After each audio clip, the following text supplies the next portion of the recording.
Good morning, students. Welcome to a Dream Classroom. ഇന്ന് നമ്മൾ block 3-ലെ unit 11-ക്കാണ് കിടക്കുന്നത്. Status and role.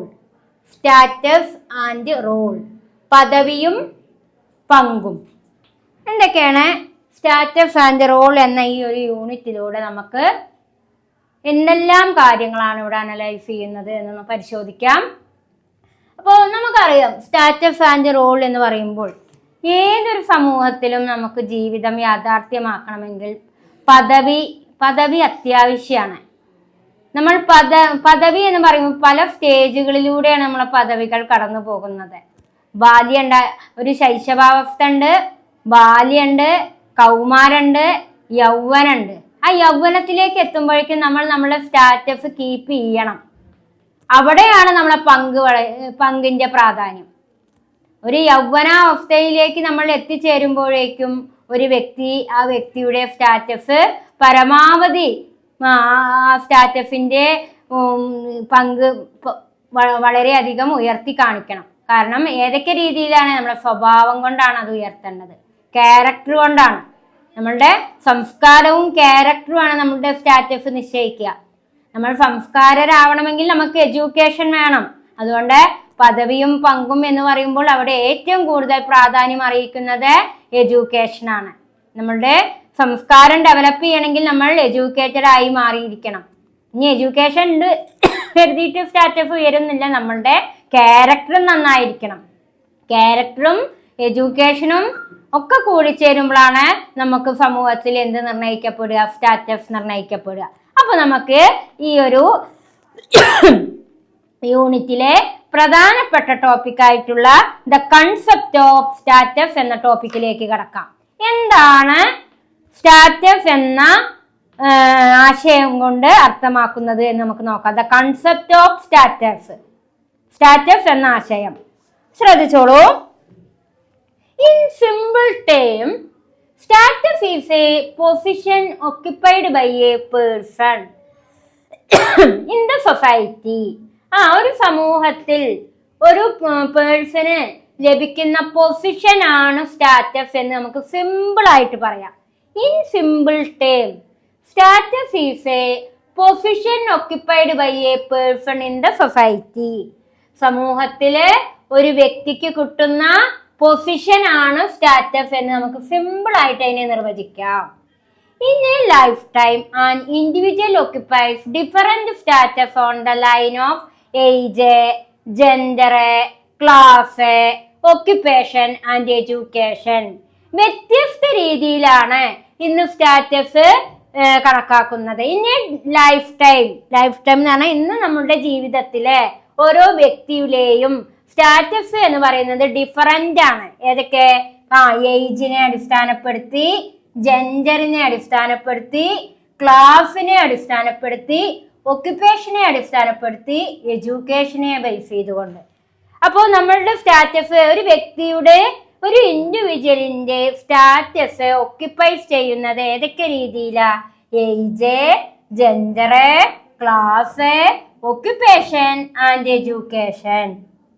A person can have several status at a point of time, such as being a doctor, social worker, member of a book reading club.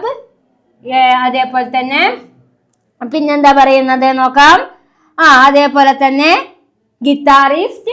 Guitarist and manager in A company. അപ്പൊ എന്താ ഇവിടെ പറയണേ? ഈ person can have several status at a point of time. ഒരു നിശ്ചിത സമയത്തിനുള്ളിൽ ഒരു വ്യക്തിക്ക് വ്യത്യസ്ത പദവികളായിരിക്കും ഉണ്ടാവുക. എനി പോയിന്റ് ഓഫ് ടൈം, ഒരു നിശ്ചിത പീരിയഡിനുള്ളിൽ നമ്മൾ ഓരോ വ്യക്തിയും വ്യത്യസ്ത പദവിയാണ് ആർജിക്കുക. ഏതൊക്കെ പദവിയാണ് ആർജിക്കുന്നത്? അവരുടെ ജോലിയാണ് അവിടെ ഉദ്ദേശിക്കുന്നത്. ഡോക്ടർ ആയിരിക്കാം, സോഷ്യൽ വർക്കർ ആയിരിക്കാം, member of book reading club, അതായത് ഒരു വായനശാലയിലെ മെമ്പർ ആയിരിക്കാം, ഗിറ്റാറിസ്റ്റ് ആയിരിക്കാം, manager in company and etcetera. അപ്പോ ഒരു വ്യക്തിയുടെ സ്റ്റാറ്റസ് എന്ന് പറയുന്നത് ഒരു നിശ്ചിത കാലഘട്ടത്തിനുള്ളിൽ സംഭവിക്കുന്നതാണ്. എനി പീരിയഡ് ഓഫ് ടൈം എന്ന് പറയാം, അല്ലെങ്കിൽ എനി പോയിന്റ് ഓഫ് ടൈം. നിശ്ചിത പോയിന്റ് ഓഫ് ടൈമിലാണ് ഒരു വ്യക്തിക്ക് പദവി നിശ്ചയിക്കുന്നത്. ആ വ്യക്തി ചിലപ്പോൾ ഫാർമർ ആയിരിക്കാം, കൃഷിക്കാരനായിരിക്കാം, ഡോക്ടർ ആയിരിക്കാം, വക്കീലായിരിക്കാം, അതേപോലെ തന്നെ പിന്നെ എന്തൊക്കെയാണ്, സോഷ്യൽ വർക്കർ ആയിരിക്കാം, അതേപോലെ ബുക്ക് റീഡിംഗ് ക്ലബ് ആയിരിക്കാം, ഗിത്താറിസ്റ്റ് ആയിരിക്കാം, ഡാൻസർ ആയിരിക്കാം, മാനേജർ ഇൻ എ കമ്പനി. അങ്ങനെ ഒരുപാട് നമ്മൾ എന്താ ജോലിയാണോ ചെയ്യുന്നത് ആ ജോലിയിൽ നിന്നാണ് നമ്മൾക്ക് എന്ത് കിട്ടുക, സ്റ്റാറ്റസ്. അതാണ് സ്റ്റാറ്റസ്. അപ്പൊ മക്കളെ, സ്റ്റാറ്റസ് എന്ന് പറയുന്നത് നമ്മളുടെ ജോലിയെ ബേസ് ചെയ്തുകൊണ്ടാണ്. നമ്മൾ ഏത് ജോലിയാണോ നമ്മൾ ചെയ്യുന്നത് അതാണ് സ്റ്റാറ്റസ്. അപ്പൊ അത് നമ്മളുടെ ഒരു സമയം, ഒരു പ്രായമാകുമ്പോഴാണ് നമ്മുടെ ഈ സ്റ്റാറ്റസ് നിർവചിക്കപ്പെടുന്നത്. അതിനു മുന്നേ നമ്മുടെ സ്റ്റാറ്റസ് എങ്ങനെയാണ്? ഏജിനനുസരിച്ച്, ജെൻഡറിനനുസരിച്ച്, ക്ലാസ്സിനനുസരിച്ച്, എഡ്യൂക്കേഷൻ അനുസരിച്ച്, ഇതിന്റെയൊക്കെ അടിസ്ഥാനത്തിലായിരുന്നു നമ്മളുടെ സ്റ്റാറ്റസ് ഓക്യുപ്പൈ ചെയ്തിരുന്നത്. പിന്നീട് ഒരു വ്യക്തിയുടെ സ്റ്റാറ്റസ് നമ്മൾ പരിശോധിക്കുമ്പോൾ അവരുടെ തൊഴിലിനെ അടിസ്ഥാനപ്പെടുത്തിയാണ് എന്നാണ് ഇവിടെ പറയുന്നത്. അതേപോലെ തന്നെ അടുത്ത പാരഗ്രാഫിലേക്ക് കടക്കാം നമ്മൾക്ക്. എന്താണ് സെക്കൻഡ് പാരഗ്രാഫിൽ പറയുന്നത്? Second paragraph. അതേപോലെ തന്നെ ഈ പാരഗ്രാഫിൽ ഞാൻ കുറച്ച് കാര്യം കൂടി പറയാണ്ട്. A combination of all the status that a person holds is called status set. A combination of all the status that a person holds is called status set. അതായത് എല്ലാവിധ സ്റ്റാറ്റസിനെയും താരതമ്യം ചെയ്യുന്നതിനെയാണ് സ്റ്റാറ്റസ് സെറ്റ് എന്ന് പറയാ. A combination of all the status that a person, ഓരോ വ്യക്തികളുടെയും പദവിയെ compare ചെയ്യുക, combination ചെയ്യുന്നതിനെയാണ് എന്ത് പറയുന്നത്? സ്റ്റാറ്റസ് സെറ്റ് എന്ന് പറയുന്നത്. ഇത്രയാണ് ഫസ്റ്റ് പാരഗ്രാഫിൽ നിങ്ങൾക്ക് പറഞ്ഞു തരാനുള്ളത്. അടുത്തത് കൺസെപ്റ്റ് ഓഫ് സ്റ്റാറ്റസിലെ സെക്കൻഡ് പാരഗ്രാഫാണ് നമ്മൾ പറയുന്നത്. ശ്രദ്ധിച്ചോളൂ. Linton 1936 define status as a collection of right and duties. Linton എന്ന സോഷ്യോളജിസ്റ്റ് ഡിഫൈൻ ചെയ്യുന്നു status as a collection of right and duties. എന്താണ് സ്റ്റാറ്റസ് എന്നതുകൊണ്ട് ലിൻഡൻ അവകാശപ്പെടുന്നത്?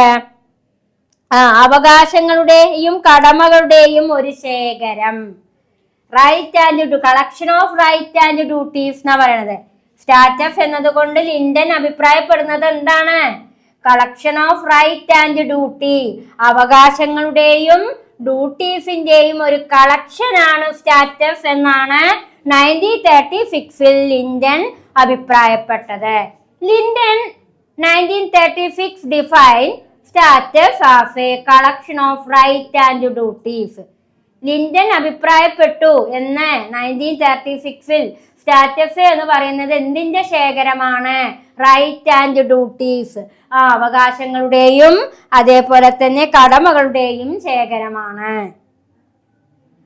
അതേപോലെ തന്നെ each status can certain behavioural expectation attached to it which we call social role.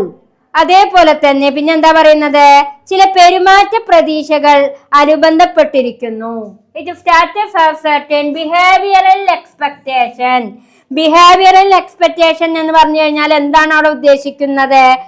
പെരുമാറ്റ പ്രതീക്ഷകൾ, പെരുമാറ്റ രീതികളാണ് സ്റ്റാറ്റസില് അനുബന്ധപ്പെട്ടിരിക്കുന്നത് എന്നാണ് പറയുന്നത്. Drawing the relationship between status and role. അതുകൊണ്ട് എന്താണ് പറയുന്നത്? ഡ്രോവിംഗ് ദ റിലേഷൻഷിപ്പ്, അതുകൊണ്ട് സ്റ്റാറ്റസും റോളും പദവിയും പങ്കും പരസ്പരം ബന്ധപ്പെട്ടിരിക്കുന്നു. Drawing the relationship between status and role. സ്റ്റാറ്റസും റോളും എപ്പോഴും എന്ത് ചെയ്യുന്നുണ്ട് എന്നാ പറയുന്നത്? പരസ്പരം ബന്ധപ്പെട്ടിരിക്കുന്നു. Linden writes, a role of represent the dynamic aspect of status. When the puts the right and duty which constituted a status into effect, he is performing a role. അതേപോലെ തന്നെ പിന്നെന്താണ് ഇവിടെ പറയുന്നത്? ലിൻഡൻ വീണ്ടും പറയുന്നു, ഒരു വ്യക്തി സ്റ്റാറ്റസ് രൂപപ്പെടുത്തുന്നത് അവകാശങ്ങളും കടമകളും പ്രാബല്യത്തിൽ വരുത്തുമ്പോൾ അവൻ റോൾ നിർവഹിക്കുന്നു. Linton write, role represent the dynamic aspect of status. When he puts the right and duty which constitute status into effect, he is performing a role. അതായത് ഒരു വ്യക്തി സ്റ്റാറ്റസിനെ രൂപപ്പെടുത്തുന്ന അവകാശങ്ങളും കടമകളും പ്രാബല്യത്തിൽ വരുമ്പോൾ അവൻ എന്ത് നിർവഹിക്കുന്നു? റോൾ നിർവഹിക്കുന്നു. അത് ആരുടെ അഭിപ്രായത്തിലാ? ലിൻഡൻ. അപ്പോ ലിൻഡന്റെ അഭിപ്രായത്തിൽ പറയാണ്, ഒരു വ്യക്തി അവകാശങ്ങളും ഡ്യൂട്ടികളും റൈറ്റ് ആൻഡ് ഡ്യൂട്ടീസ് പ്രാബല്യത്തിൽ വരുത്തുമ്പോൾ അവൻ എന്ത് നിർവഹിക്കുന്നു? അവന്റെ പങ്ക് നിർവഹിക്കുന്നു. അപ്പോ ഒരു വ്യക്തി അവന്റെ സ്റ്റാറ്റസ് കാണിക്കുന്നത് എങ്ങനെയാണ്? റൈറ്റും ഡ്യൂട്ടീസും നിർവഹിക്കുമ്പോഴാണ് അവന്റെ പങ്ക് നിർവഹിക്കുന്നത്. സ്റ്റാറ്റസും ഡ്യൂട്ടീസുകളും അവകാശങ്ങളും കടമകളും പ്രാബല്യത്തിൽ വരുത്തുമ്പോഴാണ് ഒരു വ്യക്തി അദ്ദേഹത്തിന്റെ പങ്ക് നിർവഹിക്കുന്നത് എന്നാണ് ലിൻഡൻ അഭിപ്രായപ്പെടുന്നത്. അടുത്തതാണ് third paragraph. While ideally the term status refers simply to the position occupied by an individual in the society, whether of a man or woman, lawyer or shopkeeper, Brahmin or Dalit, we often attach a sense of high and low with status in our common everyday usage. അതായത് പിന്നെന്താണ് ഇവിടെ പറയുന്നത്? അപ്പോ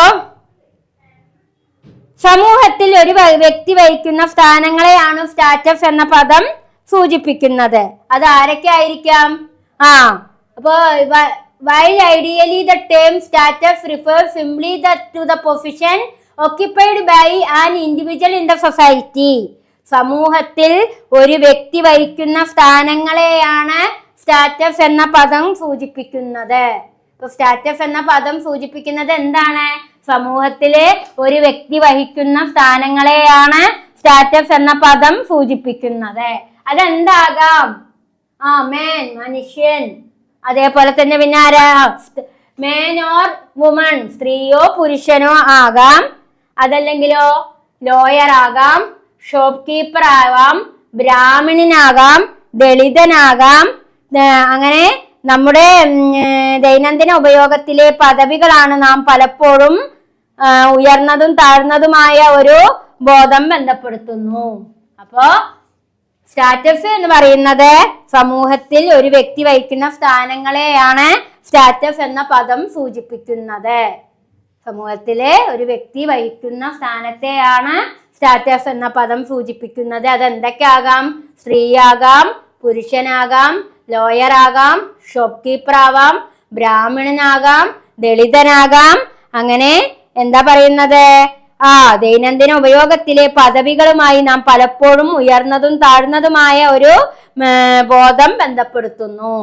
And then the status classification are based upon where we live, what we do, what we eat, who do we mix up with, kind of school or institution we attend, which social category we belong to, and so on. അതേപോലെ തന്നെ എന്താണ് ഉദ്ദേശിക്കുന്നത്? The status classification, സ്റ്റാറ്റസിനെ എങ്ങനെയാണ് വർഗീകരിക്കുന്നത്? The status classification are based on, സ്റ്റാറ്റസിനെ വർഗീകരിക്കുന്നത് എന്തിന്റെയൊക്കെ അടിസ്ഥാനത്തിലാണ് എന്നാ പറയുന്നത്? സ്റ്റാറ്റസിനെ വർഗീകരിക്കുന്നത് എന്തിന്റെ അടിസ്ഥാനത്തിലാണ് എന്നാ അവിടെ പറയുന്നത്? നമ്മൾ എവിടെയാണ് താമസിക്കുന്നത്, where we live. What we do, what we do പറഞ്ഞാല് നമ്മൾ എന്താണ് ചെയ്യുന്നത്. വേർ വി ലീവ് എന്ന് പറഞ്ഞാൽ നമ്മൾ എവിടെയാണ് താമസിക്കുന്നത്. വാട്ട് വി ഡു, നമ്മൾ എന്താണ് ചെയ്യുന്നത്. പിന്നെ വാട്ട് വി ഈറ്റ്, നമ്മൾ എന്താണ് കഴിക്കുന്നത്. Who do we mix up with, നമ്മൾ ആരുമായി ഇടപഴകുന്നു. ഏത് തരത്തിലുള്ള സ്കൂളുകളോ സ്ഥാപനങ്ങളോ പഠിക്കുന്നു, നമ്മൾ ഏത് സാമൂഹിക വിഭാഗത്തിൽ പെടുന്നു, തുടങ്ങിയ കാര്യങ്ങളെ അടിസ്ഥാനമാക്കിയാണ് സ്റ്റാറ്റസ് വർഗീകരണം. അപ്പൊ സ്റ്റാറ്റസ് വർഗീകരണം എന്ന് പറയുന്നത് എന്താണെന്ന് പറയുന്നത്? സ്റ്റാറ്റസ് ക്ലാസിഫിക്കേഷൻ എന്തൊക്കെ അടിസ്ഥാനത്തിലാണ്? The status classification are based upon where we live, നമ്മൾ എവിടെ ജീവിക്കുന്നു, വാട്ട് വി ഡു, അതേപോലെ തന്നെ പിന്നെന്താ പറയുന്നത്, നമ്മൾ എവിടെയാണ് താമസിക്കുന്നത്, നമ്മൾ എന്താണ് ചെയ്യുന്നത്, വാട്ട് വി ഡു, എന്താണ് നമ്മൾ ചെയ്യുന്നത്, വാട്ട് വി ഈറ്റ്, നമ്മൾ എന്താണ് ഭക്ഷിക്കുന്നത്, ഹൂ ഡു വി മിക്സപ്പ് വിത്ത്, അതേപോലെ നമ്മൾ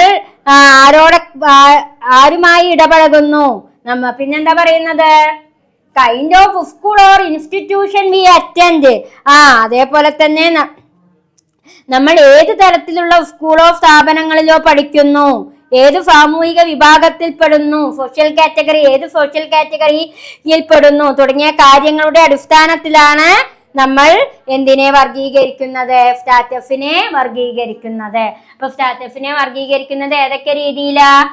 where we live, what we do, what we eat, who do we mix up with, kind of school or institution we attend, which school category we belong to, and so on. ഇത്രയും കാര്യങ്ങളാണ് നമുക്ക് ഏതില് കൂടുതലായിട്ട് പറയാനുള്ളത്, concept of status എന്ന ടോപ്പിക്കില് പറയാനുള്ളത്. ഇനി നമ്മൾക്ക് ഇതിൽ എടുക്കാനുള്ളത് അസ്ക്രൈബ്ഡ് ആൻഡ് അച്ചീവ്ഡ് സ്റ്റാറ്റസും മാസ്റ്റർ സ്റ്റാറ്റസും, അങ്ങനെ കുറച്ച് ടോപ്പിക്കുകൾ മാത്രമേ ഈ ഒരു ചാപ്റ്ററിലുള്ളൂ. അത് നമുക്ക് എന്തായെന്ന് നമുക്ക് നോക്കാം. അതേപോലെ തന്നെ ഈ ഷോർട്ട് നോട്ട് നിങ്ങൾ ക്ലിയർ ആയി എഴുതിയെടുക്കുക. എന്ത് ഡൗട്ട് ഉണ്ടെങ്കിലും നിങ്ങൾക്ക് ലൈവ് ക്ലാസ്സിൽ ഡിസ്കഷൻ നടത്താം. ഓക്കെ,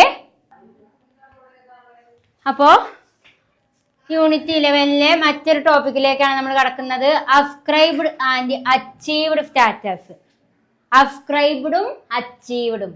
അസ്ക്രൈബ്ഡ് പറഞ്ഞാൽ എന്താ? നിശ്ചയിച്ചത്, പദവി നിശ്ചയിച്ചത്. അച്ചീവ്ഡ് പറഞ്ഞാൽ നേടിയെടുത്തത്. അപ്പൊ നിശ്ചയിച്ചതും നേടിയെടുത്തതുമായ പദവിയെ കുറിച്ചാണ് നമ്മൾ ഈ ടോപ്പിക്കിലൂടെ അനലൈസ് ചെയ്യുന്നത്. Ascribed status and achieved status. അപ്പൊ നമ്മൾക്ക് എന്താണ് ആദ്യം അസ്ക്രൈബ്ഡ് സ്റ്റാറ്റസ് എന്ന് നോക്കാം. അസ്ക്രൈബ്ഡ് സ്റ്റാറ്റസ് എന്ന് പറയുമ്പോൾ ascribed status are those which are assigned to individual without reference to their innate differences or ability. അതായത് നമ്മൾ പറഞ്ഞു അസ്ക്രൈബ്ഡ് സ്റ്റാറ്റസ് എന്ന് പറഞ്ഞാല് സ്വതസിദ്ധമായ വ്യത്യാസങ്ങളെയോ കഴിവുകളെയോ ആശ്രയിക്കാതെ, ascribed status are those which are assigned to individual without reference to their innate differences or ability. അതായത് എന്താണ് ascribed status എന്ന് പറഞ്ഞു കഴിഞ്ഞാല്? സ്വതസിദ്ധമായ വ്യത്യാസങ്ങളെയോ കഴിവുകളെയോ ആശ്രയിക്കാതെ വ്യക്തികൾക്ക് നിയോഗിക്കപ്പെടുന്നവയാണ് ഏത്? Ascribed status. സ്വതസിദ്ധമായിട്ടുള്ള വ്യത്യാസങ്ങളെയോ കഴിവുകളെയോ ഒന്നും ആശ്രയിക്കാതെ തന്നെ ഒരു വ്യക്തിയിൽ മേലെ നിയോഗിക്കപ്പെടുന്ന പദവിയെയാണ് നമ്മൾ എന്ത് പറയുക? അസ്ക്രൈബ്ഡ് സ്റ്റാറ്റസ് എന്ന് പറയുക. സ്വതസിദ്ധമായ വ്യത്യാസങ്ങളോ കഴിവുകളോ ആശ്രയിക്കാതെ ഒരു വ്യക്തികൾക്ക് നിയോഗിക്കപ്പെടുന്ന പദവിയെയാണ് അസ്ക്രൈബ്ഡ് സ്റ്റാറ്റസ് എന്ന് പറയുക. അതുകൊണ്ട് the universally used criteria for a ascription of status are, അപ്പൊ അസ്ക്രൈബ്ഡ് സ്റ്റാറ്റസ് പറയുമ്പോൾ ഏതൊക്കെ വരും? നമ്മൾ സ്വതസിദ്ധമായ വ്യത്യാസം, നമ്മുടെ കഴിവിന്റെ അടിസ്ഥാനത്തിലല്ല പദവി, കഴിവിന്റെ അടിസ്ഥാനത്തിൽ അല്ലാതെ പദവി നിശ്ചയിക്കുന്നതിനെയാണ് എന്ത് പറയുക? അസ്ക്രൈബ്ഡ്, നിശ്ചയിച്ച പദവി അഥവാ അസ്ക്രൈബ്ഡ് സ്റ്റാറ്റസ് എന്ന് പറയാ. നമ്മളുടെ പ്രായത്തിന്റെ അടിസ്ഥാനത്തിലുള്ള പദവി. സെക്സ് എന്ന് പറഞ്ഞാല് മെയിലോ ഫീമെയിൽ, ലിംഗത്തിന്റെ അടിസ്ഥാനത്തിലുള്ള പദവി. കിൻഷിപ്പ്, രക്തബന്ധത്തിന്റെ അടിസ്ഥാനത്തിലുള്ള പദവി. അതേപോലെ തന്നെ പിന്നെ ഏതാണ്? റേസ്, വംശത്തിന്റെ അടിസ്ഥാനത്തിലുള്ള പദവി. ഇത്തരത്തിലുള്ള പദവിയെ നമ്മൾക്ക് ആരോപിക്കപ്പെടാത്ത, അതായത് ഇവിടെ നിശ്ചയിച്ച പദവി നമ്മളെ മേൽ ആരോപിക്കാതെ നമ്മൾ എന്താണോ അതിൽ നിന്നും ലഭ്യമാകുന്ന പദവിയെയാണ് അസ്ക്രൈബ്ഡ് സ്റ്റാറ്റസ് എന്ന് പറയുക. അതായത് സ്വതസിദ്ധമായ വ്യത്യാസങ്ങളെയോ കഴിവുകളെയോ ആശ്രയിക്കാതെ വ്യക്തികൾക്ക് നിയോഗിക്കപ്പെട്ട നിശ്ചിത പദവികളെയാണ് അസ്ക്രൈബ്ഡ് സ്റ്റാറ്റസ് എന്ന് പറയുക. അതിന് എക്സാമ്പിൾ എന്തൊക്കെയാണ്? Age, sex, kinship and race. ഇനി അച്ചീവ്ഡ് സ്റ്റാറ്റസ്. അച്ചീവ്ഡ് സ്റ്റാറ്റസ് പറഞ്ഞാൽ എന്താ? നേടിയെടുക്കുന്ന പദവി. അത് സ്വതസിദ്ധമല്ല, അത് നമ്മൾ നേടിയെടുക്കണം. Achieved status are those that are left open to be filled through competition and individual effort. നേടിയെടുത്ത പദവികൾ എന്നത് മത്സരത്തിലൂടെയും വ്യക്തിഗത പരിശ്രമത്തിലൂടെയും നേടുന്നതാണ്. ഒരു വ്യക്തിഗത പരിശ്രമത്തിലൂടെയും ഇൻഡിവിജ്വൽ എഫേർട്ടിലൂടെയും മത്സരത്തിലൂടെയും നേടിയെടുക്കുന്നതാണ് ഏത് സ്റ്റാറ്റസ്? Achieved status. അപ്പൊ അച്ചീവ്ഡ് സ്റ്റാറ്റസ് എന്ന് പറയുന്നത് എങ്ങനെയാണ് പറയുന്നത്? നേടിയെടുക്കുന്ന പദവി എന്ന് പറയുന്നത് മത്സരത്തിലൂടെയും വ്യക്തിഗത പരിശ്രമത്തിലൂടെയും ഒരു വ്യക്തി നേടിയെടുക്കുന്ന പദവിയെയാണ് നേടിയെടുക്കുന്ന പദവി അഥവാ അച്ചീവ്ഡ് സ്റ്റാറ്റസ് എന്ന് പറയുന്നത്. അതുകൊണ്ട് തന്നെ occupation and education are thus called achieved status. തൊഴിലും വിദ്യാഭ്യാസവുമാണ് ഏതിന് ഉദാഹരണം? അച്ചീവ്ഡ് സ്റ്റാറ്റസിന് example. Material status of a wife or a അതേപോലെ തന്നെ material status of a wife or husband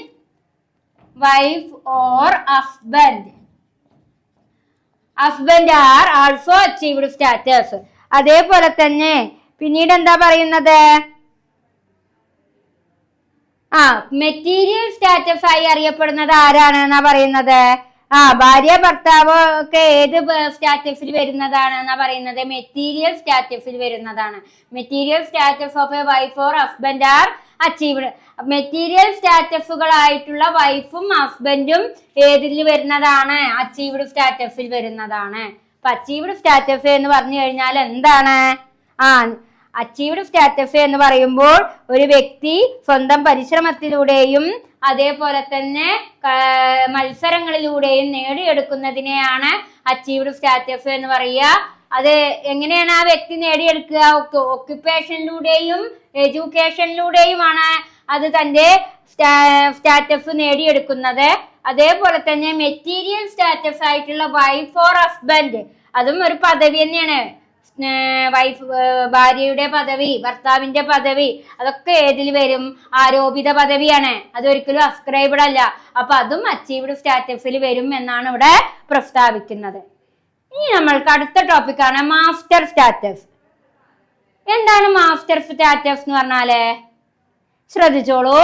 in every society there is always one status that tends to overshadow all other status or is given more importance by others. അതായത് master status എന്ന് പറയുമ്പോൾ എല്ലാ സമൂഹത്തിലും എല്ലാ പദവികളെയും മറികടക്കുന്ന അല്ലെങ്കിൽ മറ്റുള്ളവർക്ക് കൂടുതൽ പ്രാധാന്യം നൽകുന്ന ഒരു പദവി എപ്പോഴും ഉണ്ടായിരിക്കും. മറ്റുള്ളവർക്ക് മോർ ഇമ്പോർട്ടന്റ് ബൈ അതേഴ്സ് എന്നാ പറയണത്. മറ്റുള്ളവർക്ക് പ്രാധാന്യം നൽകുന്ന ഒരു പദവി എപ്പോഴും ഉണ്ടായിരിക്കും. എല്ലാ സമൂഹത്തിലും എല്ലാ പദവികളെയും മറികടക്കുന്ന അല്ലെങ്കിൽ മറ്റുള്ളവർക്ക് കൂടുതൽ പ്രാധാന്യം നൽകുന്ന ഒരു പദവി എപ്പോഴും ഉണ്ടായിരിക്കും. അതിനെയാണ് എന്ത് പറയുന്നത്? മാസ്റ്റർ സ്റ്റാറ്റസ് എന്ന് പറയുന്നത്. This is called the master status. Gender, race, caste ഇതൊക്കെ master status. Gender, race and caste, for instance, often become master status in highly stratified society. അതേപോലെ തന്നെ ലിംഗഭേദം, വംശം, ജാതി എന്നിവ ഉയർന്ന തലത്തിലുള്ള സമൂഹങ്ങളിൽ പലപ്പോഴും മാസ്റ്റർ സ്റ്റാറ്റസുകളായി മാറുന്നു. ജെൻഡറും റേസും കാസ്റ്റും ഒക്കെ എന്തായി മാറാം? മാസ്റ്റർ സ്റ്റാറ്റസ് ആയി മാറാം. മാസ്റ്റർ സ്റ്റാറ്റസ് പറഞ്ഞാൽ എന്താണ്? ചില ആളുകൾക്ക് അതായത് എല്ലാ സമൂഹത്തിലും പദവികളെയും അല്ലെങ്കിൽ മറികടക്കുന്ന അല്ലെങ്കിൽ മറ്റുള്ളവർക്ക് കൂടുതൽ പ്രാധാന്യം നൽകുന്ന എപ്പോഴും ഒരു പദവി ഉണ്ടായിരിക്കും. അതിനെയാണ് ഇപ്പൊ ഒരുപാട് ആളുകളുണ്ട് വിചാരിക്കുക, അതിൽ ചില ആളുകൾക്ക് മാത്രം പദവി കൊടുക്കുക. അതിനെയാണ് എന്ത് പറയുക? മാസ്റ്റർ സ്റ്റാറ്റസ് എന്ന് പറയുന്നത്. അതിന് ഉദാഹരണമാണ് ജെൻഡർ, റേസ്, കാസ്റ്റ്. ഇതിലൊക്കെ ഈ ഘടകങ്ങളിലൊക്കെ എന്ത് വരാറുണ്ട് എന്നാ പറയുന്നത്? മാസ്റ്റർ സ്റ്റാറ്റസ് വരാറുണ്ട്. അസ്ക്രൈബ്ഡ് എന്ന് പറഞ്ഞാല് ആരോപിതാണ്. അച്ചീവ്ഡ് പറഞ്ഞാല് നമ്മൾ നേടിയെടുക്കുന്നതാണ്. മാസ്റ്റർ എന്ന് പറഞ്ഞാല് ചില ആളുകൾക്ക് മാത്രം പ്രാധാന്യം കൊടുക്കുമ്പോൾ ഉണ്ടാകുന്ന പദവിയാണ് മാസ്റ്റർ സ്റ്റാറ്റസ്. ഇനി നമ്മൾക്ക് എടുക്കാനുള്ള ടോപ്പിക്കാണ് the concept of role. The concept of role. എന്താണ് റോളിന്റെ ആശയം? റോൾ എന്ന് പറഞ്ഞാൽ പങ്കിന്റെ ആശയം എന്നതുകൊണ്ട് എന്താണ് ഉദ്ദേശിക്കുന്നത് നമുക്ക് നോക്കാം. Playing different roles attached to our different status.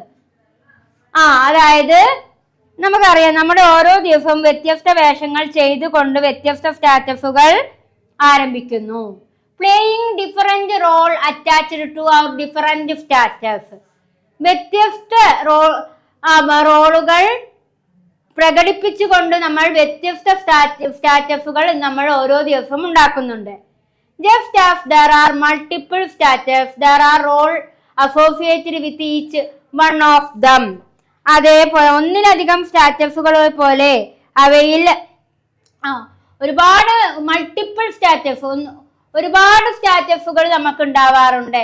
അതിലെ ചില റോളുകൾ നമ്മൾ അസോസിയേറ്റ് ചെയ്യുന്നതാണ് ഏത് കൺസെപ്റ്റ് ഓഫ് റോൾ.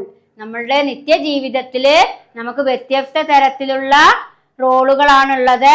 വ്യത്യസ്ത സ്റ്റാറ്റസിന് കാരണമാകും. വ്യത്യസ്ത റോളുകൾ ഇപ്പൊ ഒരു സ്ത്രീയെ സംബന്ധിച്ചിടത്തോളം ആ സ്ത്രീ ഭാര്യയാകാം, അമ്മയാകാം, അവർ തൊഴിൽ ചെയ്യുന്നുണ്ടെങ്കിൽ ആ തൊഴിൽ സ്ഥാപനത്തില് എന്ത് നേഴ്സാണെങ്കിൽ നേഴ്സാകാം. അങ്ങനെ ഒരുപാട് റോളുകളാണ് ഒരു സ്ത്രീ വഹിക്കുക. ഒരു പുരുഷനെ സംബന്ധിച്ചിടത്തോളം ആ പുരുഷൻ എന്ന് പറയുന്ന ആള് അച്ഛനാകാം, സഹോദരനാകാം, ഏട്ടനാകാം, അനിയനാകാം. ജോലി ചെയ്യുന്ന സ്ഥലത്ത് അദ്ദേഹം ഡോക്ടർ ആണെങ്കിൽ ഡോക്ടർ ആകാം. അതല്ലെങ്കിൽ ഒരു കൃഷിക്കാരനാണെങ്കിൽ അദ്ദേഹം കൃഷിക്കാരനാകാം, സെയിൽസ്മാൻ ആകാം. അതുകൊണ്ട് വ്യത്യസ്ത റോളുകളാണ് വ്യത്യസ്ത പദവികൾ നിശ്ചയിക്കുന്നത്. മനുഷ്യന്റെ ജീവിതത്തിലെ വ്യത്യസ്ത റോളുകളാണ് മനുഷ്യന്റെ എന്ത് നിശ്ചയിക്കുന്നത്? വ്യത്യസ്ത പദവികൾ നിശ്ചയിക്കുന്നത്. അതുകൊണ്ടാണ് എന്ത് പറയാനുള്ള കാരണം? Just as there are multiple status. Multiple എന്ന് പറഞ്ഞാൽ എന്താ? മൾട്ടിപ്പിൾ കളർ, മൾട്ടി കളർ എന്ന് പറയും. ഒരുപാട് കളറുകൾ ചേരുന്നതാണ് മൾട്ടി. അതേപോലെ മൾട്ടിപ്പിൾ സ്റ്റാറ്റസ് എന്ന് പറഞ്ഞാൽ എന്താ? ഒരുപാട് റോളുകളാണ് ഒരുപാട് റോളുകൾ ചേരുമ്പോൾ അതെന്തായി മാറും? മൾട്ടിപ്പിൾ സ്റ്റാറ്റസ് ആയും. ഏതൊക്കെ റോളുകളാണ് നമ്മൾ വഹിക്കാറുള്ളത്? വുമൺ, സ്ത്രീയാകാം. A woman for instance playing the role of daughter, sister, student, private tutor, a friend and so on. ഒരു സ്ത്രീയെ സംബന്ധിച്ച് അവർ ചിലപ്പോൾ ഒരു ഡോക്ടർ ആകാം, സഹോദരിയാകാം, സ്റ്റുഡന്റ് ആകാം, പ്രൈവറ്റ് ട്യൂട്ടർ ആവാം, ഫ്രണ്ട് ആകാം. അങ്ങനെ ഒരുപാട് റോളുകളാണ് ഒരു വ്യക്തിയിൽ അധിഷ്ഠിതമാകുന്നത്. അങ്ങനെ ഒരുപാട് റോളുകൾ അധിഷ്ഠിതമാകുമ്പോഴാണ് അത് ഡിഫറെന്റ് സ്റ്റാറ്റസ് ആകുക കേട്ടോ. അതുകൊണ്ട് തന്നെ ഗിഡൻ ആൻഡ് സട്ടൺ രണ്ട് സോഷ്യോളജിസ്റ്റുകൾ എന്താ പറയുന്നത് എന്ന് നമുക്ക് നോക്കാം. Giddens and Sutton defined role. ഗിഡനും സട്ടനും റോളിനെ ഡിഫൈൻ ചെയ്യുന്നു. എങ്ങനെ? Socially defined expectation that a person in a given status follow. For example, when there is traffic congestion, we expect the traffic police to manage the traffic and use the flow of vehicle. ഗിഡനും സട്ടനും എന്താ പറയുന്നത്? ഒരു നിശ്ചിത സ്റ്റാറ്റസിലുള്ള ഒരു വ്യക്തി പിന്തുടരുന്ന ഒരു വ്യക്തിയെ സാമൂഹികമായി നിർവചിക്കുന്നു. ഗിഡനും സട്ടനും ഒരു എന്താണ് അവിടെ നിർവചിക്കുന്നത്? ഗിഡനും സട്ടനും ഒരു നിശ്ചിത സ്റ്റാറ്റസിലുള്ള ഒരു വ്യക്തി പിന്തുടരുന്ന സാമൂഹികമായ കാര്യങ്ങളെയാണ് നിർവചിക്കുന്നത്. അതായത് ഉദാഹരണത്തിന് ഗതാഗതക്കുരുക്കുണ്ടാകുമ്പോൾ പോലീസ് ഗതാഗതം നിയന്ത്രിക്കുകയും വാഹനങ്ങളുടെ ഒഴുക്ക് സുഗമമാക്കുകയും ചെയ്യുന്നു. ഇവിടെ അപ്പൊ അതാ പോലീസുകാരന്റെ പദവിയാണത്. അപ്പോ ഗിഡനും സട്ടനും ഇവിടെ അതാണ് ആ പോലീസുകാരന്റെ റോളാണ് അദ്ദേഹം അവിടെ ചെയ്യണത്. ഇപ്പൊ ഗിഡനും സട്ടനും പറയാണ് റോള് എന്ന് പറഞ്ഞാൽ socially defined expectation that a person in given status follows.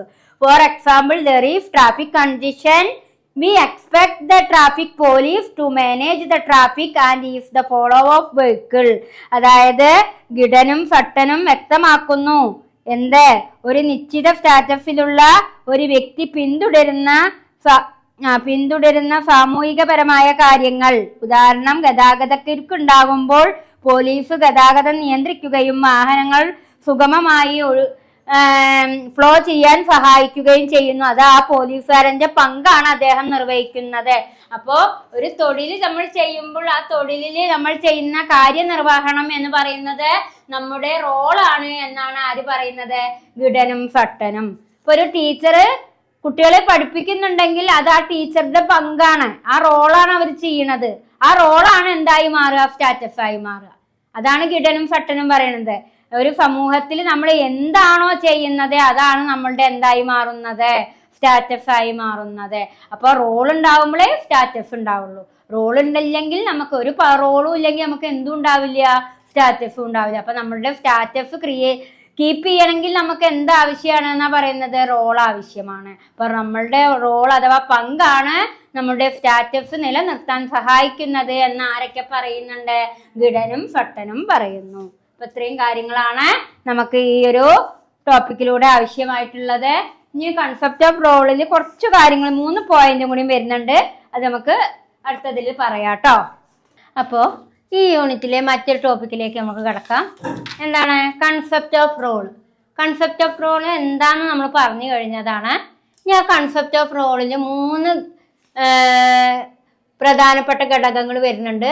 Role conception, expectation, norms. എന്താണ് റോൾ കോൺജിഷൻ എന്ന് പറഞ്ഞു കഴിഞ്ഞാൽ എന്ന് നമുക്ക് നോക്കാം. കൺസെപ്റ്റ് ഓഫ് റോളിൽ പ്രധാനമായും 3 കാര്യങ്ങളും കൂടി വരുന്നുണ്ട്. Role conception, expectation, norms. അതിൽ റോൾ കോൺജിഷൻ എന്ന് പറയുമ്പോൾ individuals own ideas of what is appropriate. അതായത് ഉചിതമായത് എന്താണെന്നതിനെ കുറിച്ചുള്ള വ്യക്തിയുടെ സ്വന്തം ആശയങ്ങൾ. Individual own ideas of what is appropriate. ഉചിതമായത് എന്തെന്നതിനെ കുറിച്ചുള്ള വ്യക്തികളുടെ ആശയങ്ങൾ. ഉചിതമായത് എന്താണെന്നതിനെ കുറിച്ചുള്ള വ്യക്തിയുടെ സ്വന്തം ആശയങ്ങൾ. Individual own ideas of what is appropriate. ഉചിതമായത്, അപ്രോപ്രിയേറ്റ് ആയത് അഥവാ ഉചിതമായത് എന്തെന്നാണതിനെ കുറിച്ചുള്ള വ്യക്തിയുടെ അഭിപ്രായങ്ങൾ, വ്യക്തിയുടെ സ്വന്തം ആശയങ്ങൾ. ഉചിതമായത് എന്താണെന്നതിനെ കുറിച്ചുള്ള ഒരു വ്യക്തിയുടെ സ്വന്തം ആശയങ്ങൾ. രണ്ടാമതാണ് എക്സ്പെക്റ്റേഷൻ. റോളില് എക്സ്പെക്റ്റേഷൻ എന്ന് പറയുമ്പോൾ എന്താണ്? പ്രതീക്ഷയാണ് അല്ലെ? To other people ideas about what he will do. അവൻ എന്തു ചെയ്യും എന്നതിനെ കുറിച്ചുള്ള മറ്റുള്ളവരുടെ ആശയങ്ങളിലേക്ക് പോവുക. അവൻ എന്ത് ചെയ്യും എന്നതിനെ കുറിച്ചുള്ള മറ്റുള്ളവരുടെ ആശയങ്ങളിലേക്ക് പോകുന്നതിനെയാണ് എക്സ്പെക്റ്റേഷൻ, പ്രതീക്ഷ. അതാണ് റോള്. ഒരാളുടെ റോളിനെ കുറിച്ച് നമ്മൾ പ്രതീക്ഷിക്കുക. അവൻ എന്ത് ചെയ്യുമെന്ന് മറ്റുള്ളവരുടെ ആശയങ്ങളിലേക്ക് പോകുന്നതിനെയാണ് നമ്മൾ എന്ത് പറയുക? എക്സ്പെക്റ്റേഷൻ എന്ന് പറയുക. ഇനി നോംസ്. നോംസ് എന്ന് പറഞ്ഞാൽ എന്താണ്? മാനദണ്ഡം. To other people's ideas about what he should do. അവൻ എന്തു ചെയ്യണം എന്നതിനെ കുറിച്ചുള്ള മറ്റുള്ളവരുടെ ആശയങ്ങളിലേക്ക് പോകുന്നതിനെയാണ് എന്ത്? മാനദണ്ഡവും. അപ്പൊ ടു അതർ പീപ്പിൾ ഐഡിയ. പക്ഷെ ഇവിടെ എങ്ങനെയാണ്? അതർ പീപ്പിൾ, അവനല്ല അവറാട്ടോ. അതർ പീപ്പിൾസ്, മറ്റുള്ളവർ എന്ത് ചെയ്യുമെന്നതിനെ കുറിച്ചുള്ള ആശയമാണ് നോംസ്, മാനദണ്ഡം. ഇപ്പൊ കൺസെപ്റ്റ് ഓഫ് റോളില് പ്രധാനമായും 3 കൺസെപ്റ്റ് ഓഫ് റോളുള്ളത്. റോൾ കോൺജിഷൻ ഉണ്ട്, എക്സ്പെക്റ്റേഷൻ ഉണ്ട്, നോംസ് ഉണ്ട്. റോൾ കോൺജിഷൻ എന്ന് പറഞ്ഞാൽ എന്താണ്? ഉചിതമായത് എന്നതിനെ കുറിച്ചുള്ള വ്യക്തിയുടെ സ്വന്തം ആശയത്തെയാണ് റോൾ കോൺജിഷൻ എന്ന് പറയുന്നത്. എക്സ്പെക്റ്റേഷൻ എന്ന് പറഞ്ഞാൽ അവൻ എന്തു ചെയ്യും എന്നതിനെ കുറിച്ചുള്ള മറ്റുള്ളവരുടെ ആശയം. നോംസ് പറഞ്ഞാൽ മറ്റുള്ളവർ എന്തു ചെയ്യും, അതർ പീപ്പിൾസ് എന്തു ചെയ്യും എന്നതിനെ കുറിച്ചുള്ള ആശയങ്ങളാണ് എന്ത്? നോംസ്. ഇനി നമ്മൾക്ക് എടുക്കാനുള്ളത് റോൾ ലേണിംഗ്. എന്താണ് റോൾ ലേണിംഗ് എന്ന് നമുക്ക് നോക്കാം. Role learning. റോൾ ലേണിംഗ് എന്ന് പറഞ്ഞാല് എന്താണ്? നമുക്ക് ലേണിംഗ് പറഞ്ഞാൽ എന്താണ്? വായിക്കുക. അതേപോലെ തന്നെ റോൾ ലേണിംഗ് എന്ന് പറയുമ്പോൾ അവിടെ എന്തായിരിക്കും? ഓരോരുത്തരുടെയും പങ്കിന്റെ ലേണിംഗ് ആണ് അവിടെ പറയുന്നത്. Role learning begins at young age when children start observing how people in their surrounding behave with them and toward each other. In fact, children often engage in role-playing games when they enact the role of mother, father, teacher. അതായത് role learning എന്നതുകൊണ്ട് എന്താണ് ഉദ്ദേശിക്കുന്നത്? അവരുടെ ചുറ്റുപാടുകൾ, കുട്ടികൾ അവരുടെ ചുറ്റുപാടുകൾ തങ്ങളോട് പരസ്പരം എങ്ങനെ പെരുമാറുന്നു എന്ന് നിരീക്ഷിക്കാൻ തുടങ്ങുന്ന ചെറുപ്പം മുതലേ ഉള്ള പഠനമാണ്. ചെറുപ്പം മുതലേ ആ പഠനം തുടങ്ങുന്നുണ്ട് അല്ലേ? അപ്പോ begin at A young age, ചെറിയ പ്രായത്തിൽ തന്നെ, when children start observing how people in there surrounding behave within them and toward each other. അതായത് കുട്ടികൾ അവരുടെ ചുറ്റുപാടുകൾ തങ്ങളോട് പരസ്പരം എങ്ങനെ പെരുമാറുന്നു എന്ന് നിരീക്ഷിക്കാൻ തുടങ്ങുന്നു. ചെറുപ്പം മുതലേ അവർ പഠനം ആരംഭിക്കുന്നു. വാസ്തവത്തിൽ കുട്ടികൾ അമ്മയായും അധ്യാപികയായും അതേപോലെ തന്നെ ഫാദറായും അച്ഛനൊക്കെ ആയിട്ട് എന്ത് ചെയ്യും? വേഷമിടും. അവരുടെയൊക്കെ റോളുകൾ അഭിനയിക്കും. ഇത്തരത്തിൽ സംഭവിക്കുന്ന രീതിയെയാണ് റോൾ ലേണിംഗ് എന്ന് പറയുക. അതായത് ചുറ്റുപാടുകളെ കുട്ടികൾ എന്ത് ചെയ്യുക? വീക്ഷിക്കുക. ചുറ്റുപാടുകളെ കുട്ടികൾ ചെറിയ പ്രായത്തിൽ തന്നെ വീക്ഷിച്ചതിന് ശേഷം അവർ അമ്മയായിട്ട് അഭിനയിക്കാം, ടീച്ചറായിട്ട് അഭിനയിക്കാം, ഫാദറായിട്ട് അഭിനയിക്കാം. അങ്ങനെ ചെയ്യുന്ന രീതിയെയാണ് റോൾ ലേണിംഗ് എന്ന് പറയുന്നത്. Role learning begins at a young age when children start observing how people in their surrounding behave with them and toward each other. ചെറിയ പ്രായത്തിൽ തന്നെ കുട്ടികൾ, യങ് ഏജിൽ തന്നെ കുട്ടികൾ എന്ത് ചെയ്യും? ചുറ്റുപാടുകളെ നിരീക്ഷിക്കുന്നു. In fact children often engage, എന്നിട്ട് അവർ ആരുടെ റോളാണ് പ്ലേ ചെയ്യുക? ആരുടെ റോളാണ്? മദറിന്റെയോ ഫാദറിന്റെയോ ടീച്ചർ. ഒരു കുട്ടിയെ സംബന്ധിച്ച് അവർ ആരോടൊക്കെയാണ് അടുപ്പം പുലർത്തുക? അച്ഛനോടും അമ്മയോടും ടീച്ചേഴ്സിനോടും അല്ലേ? ഒരു കുട്ടിയുടെ മനസ്സിൽ എപ്പോഴും കയറി കൂടുന്ന മൂന്നാള്. പിന്നെ ഫ്രണ്ട്സ് ഉണ്ടാവും, എങ്കിലും ആരുടെ റോളാണ് അവർ അഭിനയത്തിലൂടെ അല്ലെങ്കിൽ ആരുടെ റോളാണ് അവർ ചെയ്യാൻ എപ്പോഴും ശ്രമിക്കുക? അച്ഛൻ്റെ നടത്തം, അച്ഛൻ്റെ രീതികളെ, അമ്മയുടെ രീതികളെ, ടീച്ചറിൻ്റെ രീതികളെ, അതൊക്കെയാണ് കുട്ടികളുടെ കുഞ്ഞു മനസ്സിനെ സ്വാധീനിക്കുന്നത്. അപ്പോൾ ചെറിയ കുട്ടികളുടെ മനസ്സിനെ സ്വാധീനിക്കുന്ന കാര്യങ്ങളെയാണ് ഇവിടെ എന്ത് പറയുന്നത്? റോൾ ലേണിംഗ് എന്ന് പറയുന്നത്. ഓക്കെ, അടുത്തതായിട്ട് നമുക്ക് എടുക്കാനുള്ളത് റോൾ തിയറിയാണ്. എന്താണ് റോൾ തിയറി എന്ന് നമുക്ക് നോക്കാം. റോൾ തിയറി എന്ന് പറയുമ്പോൾ എന്തൊക്കെ കാര്യങ്ങളാണ് റോൾ തിയറിയിൽ വരുന്നത് എന്ന് ശ്രദ്ധിച്ചോളൂ. Role theory in sociologically structural and interactionist approach. Role theory ഒരു സ്ട്രക്ചറൽ ആൻഡ് ഇന്ററാക്ഷനിസ്റ്റ് സമീപനമാണ്.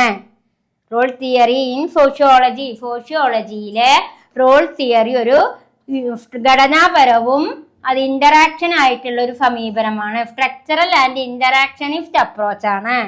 Understanding of roles has been approached in 2 different ways or form 2 school of thought. അതുകൊണ്ട് തന്നെ പിന്നെന്താണ് ഇവിടെ പറയുന്നത്? 2 വ്യത്യസ്ത രീതികളിലാണ് റോളുകളെ കുറിച്ചുള്ള ധാരണ നിലനിൽക്കുന്നത്.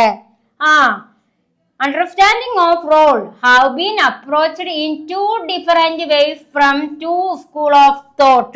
2 വ്യത്യസ്ത ചിന്താഗതിയിലൂടെയാണ് ഈ റോൾ ഏത് തിയറി നിലനിൽക്കുന്നത്? റോൾ തിയറി നിലനിൽക്കുന്നത്. സ്ട്രക്ചറലിസ്റ്റ് ഏതൊക്കെയാണ് സ്ട്രക്ചറലിസ്റ്റുകളായിട്ടുള്ള? Linton, Banton, Parsons, Merton. സ്ട്രക്ചറലിസ്റ്റുകളായിട്ടുള്ള ലിൻഡൻ, ബാൻഡൻ, അതേപോലെ തന്നെ ആരാണ്? Parsons, Merton. View role as norms and expectation associated with the status in the social structure where individual and socialized into role taking. അതുകൊണ്ട് തന്നെ എന്താണ് പറയുന്നത്? സ്ട്രക്ചറലിസ്റ്റുകളായിട്ടുള്ള ഘടനാവാദികളായിട്ടുള്ള ലിൻഡനും ബാറ്റണും പാൾസണും മർട്ടൺ ആരൊക്കെയാണ്? സ്ട്രക്ചറലിസ്റ്റുകളായിട്ടുള്ള ലിൻഡൻ, പാൾസൺ, മർട്ടൺ തുടങ്ങിയ എഴുത്തുകാർ ഏതൊരു അല്ലെങ്കിൽ ഈ ചിന്താധാരകളിൽ സ്റ്റാറ്റസുകളുമായി ബന്ധപ്പെട്ട മാനദണ്ഡങ്ങളും പ്രതീക്ഷകളും ഘടനയുമായി എത്രത്തോളം പൂർണ്ണമായി പൊരുത്തപ്പെടുന്നുവോ അത്രത്തോളം സമൂഹത്തിലെ അംഗങ്ങൾ വ്യക്തികളെ റോൾ ടേക്കായി സാമൂഹ്യവൽക്കരിക്കുന്നു. അപ്പൊ ഈ ലിണ്ടണും ബർട്ടണും പാഴ്സണും മെർട്ടണും ഒക്കെ എന്താ പറയുന്നത്? View role of norms and expectation. Norms മാനദണ്ഡങ്ങളും അതേപോലെ തന്നെ പിന്നെന്താണ് പലതരത്തിലുള്ള മാനദണ്ഡങ്ങളും അതേപോലെ തന്നെ പ്രതീക്ഷകളും എങ്ങനെയാണോ എത്രത്തോളം പൂർണ്ണമായി പൊരുത്തപ്പെടുന്നുവോ, നോംസും എക്സ്പെക്ടേഷനും എത്രത്തോളം പൂർണ്ണമായി പൊരുത്തപ്പെടുന്നുവോ അത്രത്തോളം സമൂഹത്തിലെ അംഗങ്ങളും വ്യക്തികളെ റോൾ ടേക്കിംഗ് ആയി സാമൂഹ്യവൽക്കരിക്കുന്നു. ഇപ്പൊ നോംസും എക്സ്പെക്ടേഷനും എത്രത്തോളം പൊരുത്തപ്പെടുന്നുവോ അതിനനുസരിച്ച് സമൂഹം വ്യക്തികളുമായിട്ട് എന്ത് ചെയ്യുന്നു? റോൾ ടേക്കിംഗ് ആ പങ്ക് വ്യക്തമാക്കുന്നു, അവരുടെ റോള് വ്യക്തമാക്കുന്നു. അപ്പോ റോൾ തിയറിയിൽ എന്താ പറയുന്നത്? റോൾ തിയറി എന്ന് പറയുന്നത് ഒരു സ്ട്രക്ചറൽ ആൻഡ് ഇന്ററാക്ഷണലിസ്റ്റ് അപ്രോച്ച് ആണ്. മാത്രല്ല അത് understanding of role has been appropriated to different ways or form school of thought. പ്രധാനപ്പെട്ട രണ്ട് വ്യത്യസ്ത ചിന്താഗതിയാണ് വരുന്നത്. അതേപോലെ സ്ട്രക്ചറലിസ്റ്റുകളായിട്ടുള്ള ലിൻഡണും ബാൻഡനും പാഴ്സണും മെർട്ടനും പറയാണ് റോള് എന്ന് പറയുന്നത് എന്താണ്? നോംസ് അതായത് നോംസും എക്സ്പെക്ടേഷനും ആണ് എന്നാ പറയുന്നത്. നോംസ് ആൻഡ് എക്സ്പെക്ടേഷൻ എന്ന് പറഞ്ഞാൽ മാനദണ്ഡങ്ങളും പ്രതീക്ഷകളും എത്രത്തോളം പൊരുത്തപ്പെടുന്നുണ്ടോ അത് എത്രത്തോളം സമൂഹത്തിലെ വ്യക്തികളെ സാമൂഹ്യവൽക്കരിക്കുന്നുണ്ടോ അതാണ് റോൾ ടേക്കിംഗ് എന്നാണ് വ്യക്തം. അതിനെയാണ് അത്തരത്തിലുള്ളതാണ് റോൾ ടേക്കിംഗ്. അതിനെയാണ് നമ്മൾ റോൾ തിയറി എന്ന് പറയുന്നത് കേട്ടോ. ഇപ്പൊ റോൾ തിയറി എന്ന് പറഞ്ഞാൽ നോംസും എക്സ്പെക്ടേഷനും എത്രത്തോളം അസോസിയേറ്റഡ് ആവുന്നുണ്ടോ സമൂഹത്തിൽ അതിന് വ്യക്തികൾക്ക് എത്രത്തോളം സാമൂഹ്യവൽക്കരിക്കപ്പെടുന്നുണ്ടോ അതെങ്ങനെയാണ് റോൾ ടേക്കിംഗ് ആവുന്നത്, പങ്ക് നിലനിർത്തുന്നത് തുടങ്ങിയ കാര്യങ്ങളാണ് ഏത് തിയറിയിൽ വരുന്നത്? റോൾ തിയറിയിൽ വരുന്നത്. അതിനെയാണ് റോൾ തിയറി എന്ന് പറയുക. ഇനി നമ്മൾക്ക് ക്ലാസിഫിക്കേഷൻ ഓഫ് റോൾസ്. റോൾസിനെ 3 രീതിയിൽ തരംതിരിക്കുന്നുണ്ട്. Ascribed roles and achieved roles. Ascribed roles and achieved roles. Ascribed റോളും അച്ചീവ്ഡ് റോൾസും നമ്മൾ പഠിച്ചതാണ്. ഏതൊക്കെയാണ്? നിർദ്ദിഷ്ട റോളുകളും അതേപോലെ തന്നെ നേടിയെടുത്ത റോളുകളും. നിർദ്ദിഷ്ട റോളുകളും നേടിയെടുത്ത റോളുകളെയാണ് നമ്മൾ എന്ത് പറയാ? Ascribed role and achieved role. Ascribed role പറഞ്ഞാല് ഏതൊക്കെയാണ്? രക്തബന്ധങ്ങള്, മദറെ അതൊക്കെയാണ് അസ്ക്രൈബ്ഡ്. അത് അതെങ്ങനെയാണ്? നിർദ്ദിഷ്ട പങ്കാണ്. എന്നാൽ അച്ചീവ്ഡ് റോള് പറഞ്ഞാൽ നേടിയെടുക്കുകയാണ്. ടീച്ചറെ, ഡോക്ടറെ, അങ്ങനെ ഏതൊക്കെ വർക്ക്, ഫാമറെ, അതൊക്കെ നമ്മൾ നേടിയെടുക്കുന്നു. അപ്പൊ 2 തരത്തിലുള്ള റോളുകളെ കുറിച്ച് നമ്മൾ പഠിച്ചിരുന്നു. അസ്ക്രൈബ്ഡ് പറഞ്ഞാൽ നിർദ്ദിഷ്ട റോള്, അച്ചീവ്ഡ് പറഞ്ഞാല് നേടിയെടുത്ത റോള്. ഇനി rational and non rational role. എന്താ rational and non rational role എന്ന് പറഞ്ഞു കഴിഞ്ഞാല് അതാ യുക്തിസഹവും യുക്തിസഹമല്ലാത്തമായ പങ്ക്. അടുത്തതാണ് basic, general and independent role. അങ്ങനെ റോളിനെ 3 ആയിട്ടാണ് തരംതിരിച്ചിരിക്കുന്നത്.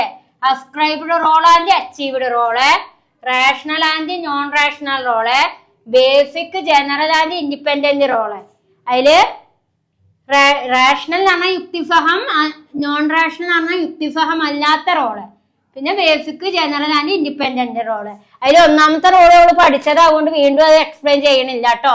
Ascribed role and achieved role അത് നമ്മൾ ഈ ചാപ്റ്ററിൽ ഒരു വട്ടം മനസ്സിലാക്കിയ കാര്യമാണ്. ഇനി 2ാമത്തെ പോയിന്റ് ആണ് ഇവിടെ പറയുന്നത്, rational and non rational role. യുക്തിസഹവും യുക്തിസഹമല്ലാത്തമായ പങ്ക്. യുക്തിസഹവും അതേപോലെ തന്നെ യുക്തിസഹമല്ലാത്ത പങ്കിനെ കുറിച്ചാണ് നമ്മൾ ഇനി ക്ലാസ്സിൽ ചർച്ച ചെയ്യുന്നത്. എന്താണ് യുക്തിസഹവും യുക്തിസഹമല്ലാത്ത പങ്ക് എന്ന് നമുക്ക് നോക്കാം.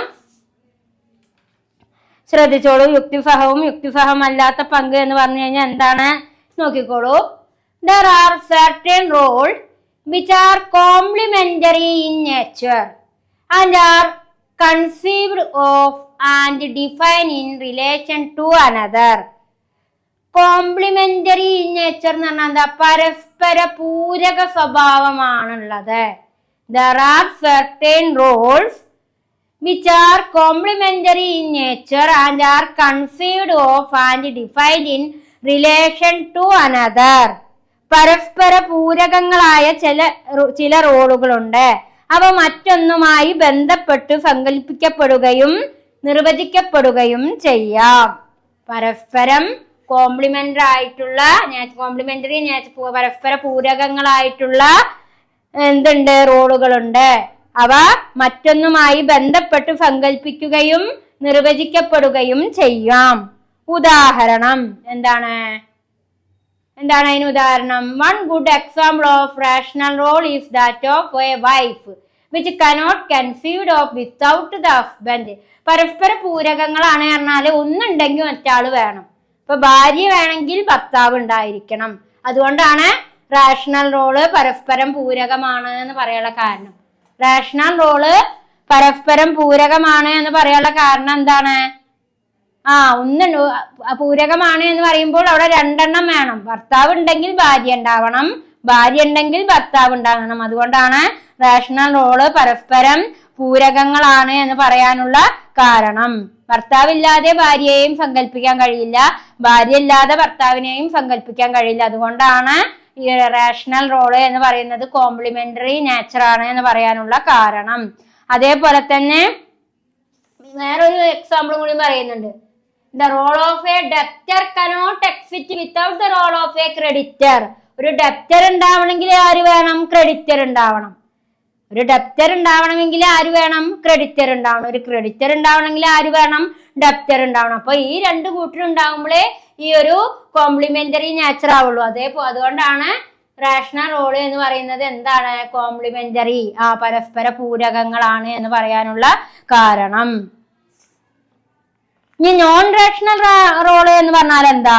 Non rational role on the other hand are not depend or complementary. Non rational role ഒരിക്കലും ഒരാളുമായി ബന്ധമല്ല, ഡിപ്പെൻഡ് ചെയ്യുന്നില്ല, അത് കോംപ്ലിമെന്ററി അല്ല. റാഷണൽ റോൾ ആയിരിക്കും എപ്പോഴും കോംപ്ലിമെന്ററി, അത് പരസ്പരം ബന്ധപ്പെട്ടിരിക്കും. എന്നാൽ നോൺ റാഷണൽ റോൾ പരസ്പരം ബന്ധപ്പെട്ടിരിക്കില്ല, നോൺ കോംപ്ലിമെന്ററി ഓർ എന്താണ് നോട്ട് ഡിപ്പെൻഡഡ്, അതൊരിക്കലും ബന്ധം പുലർത്തൂല്ല, അത് കോംപ്ലിമെന്ററി അല്ല. മാത്രല്ല അതിന് ഉദാഹരണം എന്താണ്? മ്യൂസിഷ്യൻ, റിസർച്ചർ, പെയിന്റർ, അതൊക്കെ ഏതിന് ഉദാഹരണമാണ്? നോൺ റാഷണൽ റോളിന് എക്സാമ്പിൾ ആണ് കേട്ടോ. ഇത്രയാണ് ഇതിൽ നിങ്ങൾക്ക് പറയാനുള്ളത്. ഇനി ഇതിലത്തെ മൂന്നാമത്തെ പോയിന്റ് നമുക്ക് എടുക്കാം. ക്ലാസിഫിക്കേഷൻ ഓഫ് റോൾസിലെ ഫസ്റ്റ് പോയിന്റുകൾ ഞാൻ എടുത്ത് തന്നതാണ്. സെക്കൻഡ് പോയിന്റ് ഞാൻ ഇപ്പൊ പറഞ്ഞു തന്നു. ഇനി നിങ്ങൾക്ക് എടുക്കാനുള്ളത് ബേസിക്, ജനറൽ ആൻഡ് ഇൻഡിപെൻഡന്റ് റോളാണ്. അതെന്താ എന്ന് നമുക്ക് നോക്കാം. ഓക്കെ,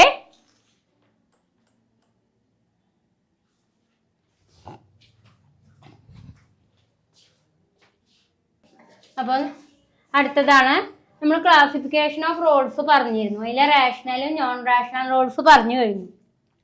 ഇനി അതിൽ വരുന്ന മൂന്നാമത്തെ പോയിന്റ് ആണ് പറയാൻ പോകുന്നത്. ഈ ടോപ്പിക്കിലെ മൂന്നാമത്തെ പോയിന്റ് ആണ് ഏത്? Basic, general and independent roles. Basic, general and independent role. അതില് ബണ്ടൻ ആണ് ഈ ഒരു റോള്, ഈ ഒരു തിയറി ഡെവലപ്പ് ചെയ്തിരിക്കുന്നത്. ബണ്ടൻ 1955 കേട്ടോ. 1955 ബണ്ടൻ ആണ് ഈ ഒരു തിയറി ഡെവലപ്പ് ചെയ്തിരിക്കുന്നത്. അദ്ദേഹം ഇതിനെ ഈ ഒരു സിസ്റ്റമാറ്റിക്കലായിട്ടാണ് ഓർഡർ ചെയ്തത്. Basic role, general role, independent role. അതിൽ ബേസിക് റോൾ എന്ന് പറയുമ്പോൾ F equal sex role, A equal age role, O equal occupational role and I equal Asian role. ആ SOI എന്ന് പറയുന്നത് എഫ്, അതേപോലെ തന്നെ OI എന്നൊക്കെ പറയുമ്പോൾ ബേസിക് റോൾ എന്ന് പറഞ്ഞാൽ F equal sex role, general role എന്ന് പറയുമ്പോൾ A equal age role, O occupational role, I Asian role. ഇങ്ങനെയാണ് അദ്ദേഹം ബേസിക്, ജനറൽ, ഇൻഡിപെൻഡന്റ് റോളിനെ ക്രിയേറ്റ് ചെയ്തിരിക്കുന്നത്. ഇനി നമ്മൾക്ക് ബേസിക് റോൾ എന്താ നോക്കാം.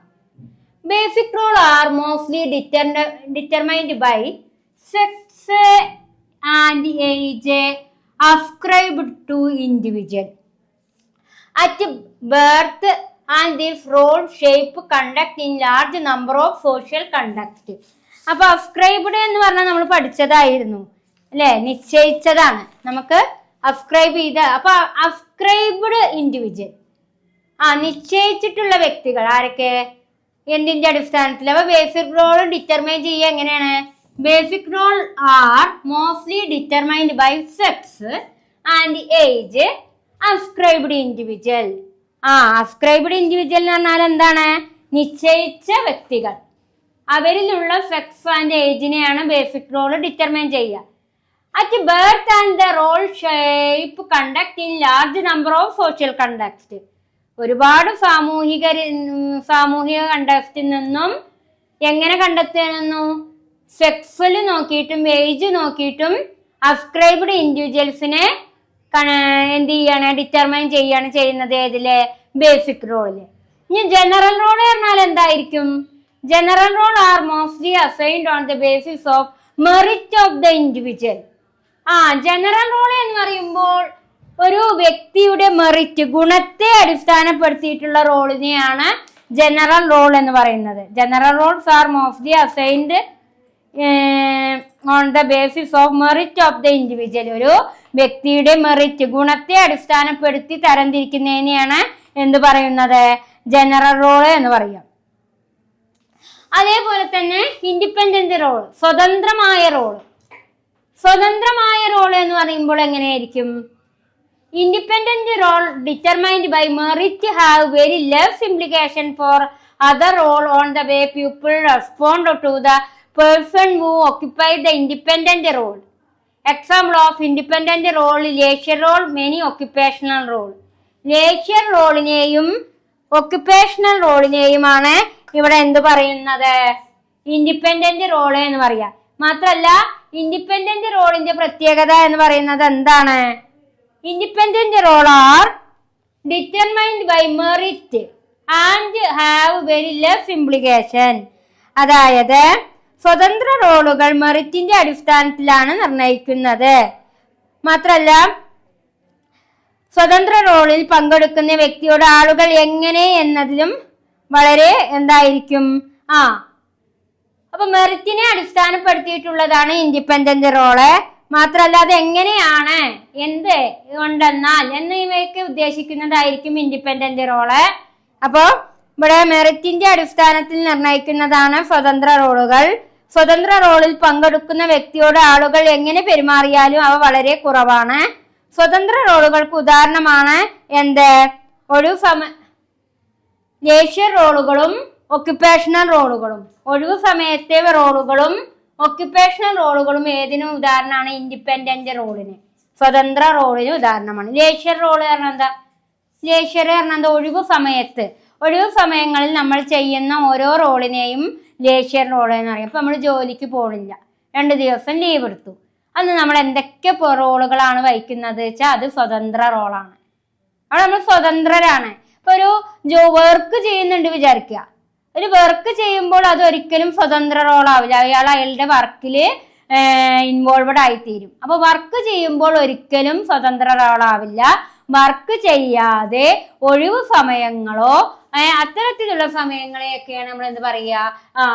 ഈ സ്വതന്ത്ര റോള് എന്ന് പറയുക. അതുകൊണ്ട് ഇൻഡിപെൻഡന്റ് റോള് എന്ന് പറഞ്ഞു കഴിഞ്ഞാൽ ഇൻഡിപെൻഡന്റ് റോളിനെ ഡിറ്റർമൈൻ ചെയ്യുന്നത് മെറിറ്റ് ആണ്, നല്ല ഗുണങ്ങളായിരിക്കും. സ്വതന്ത്ര റോള് എന്തിന്റെ അടിസ്ഥാനത്തിലാണ് നിർണയിക്കപ്പെടുന്നത്?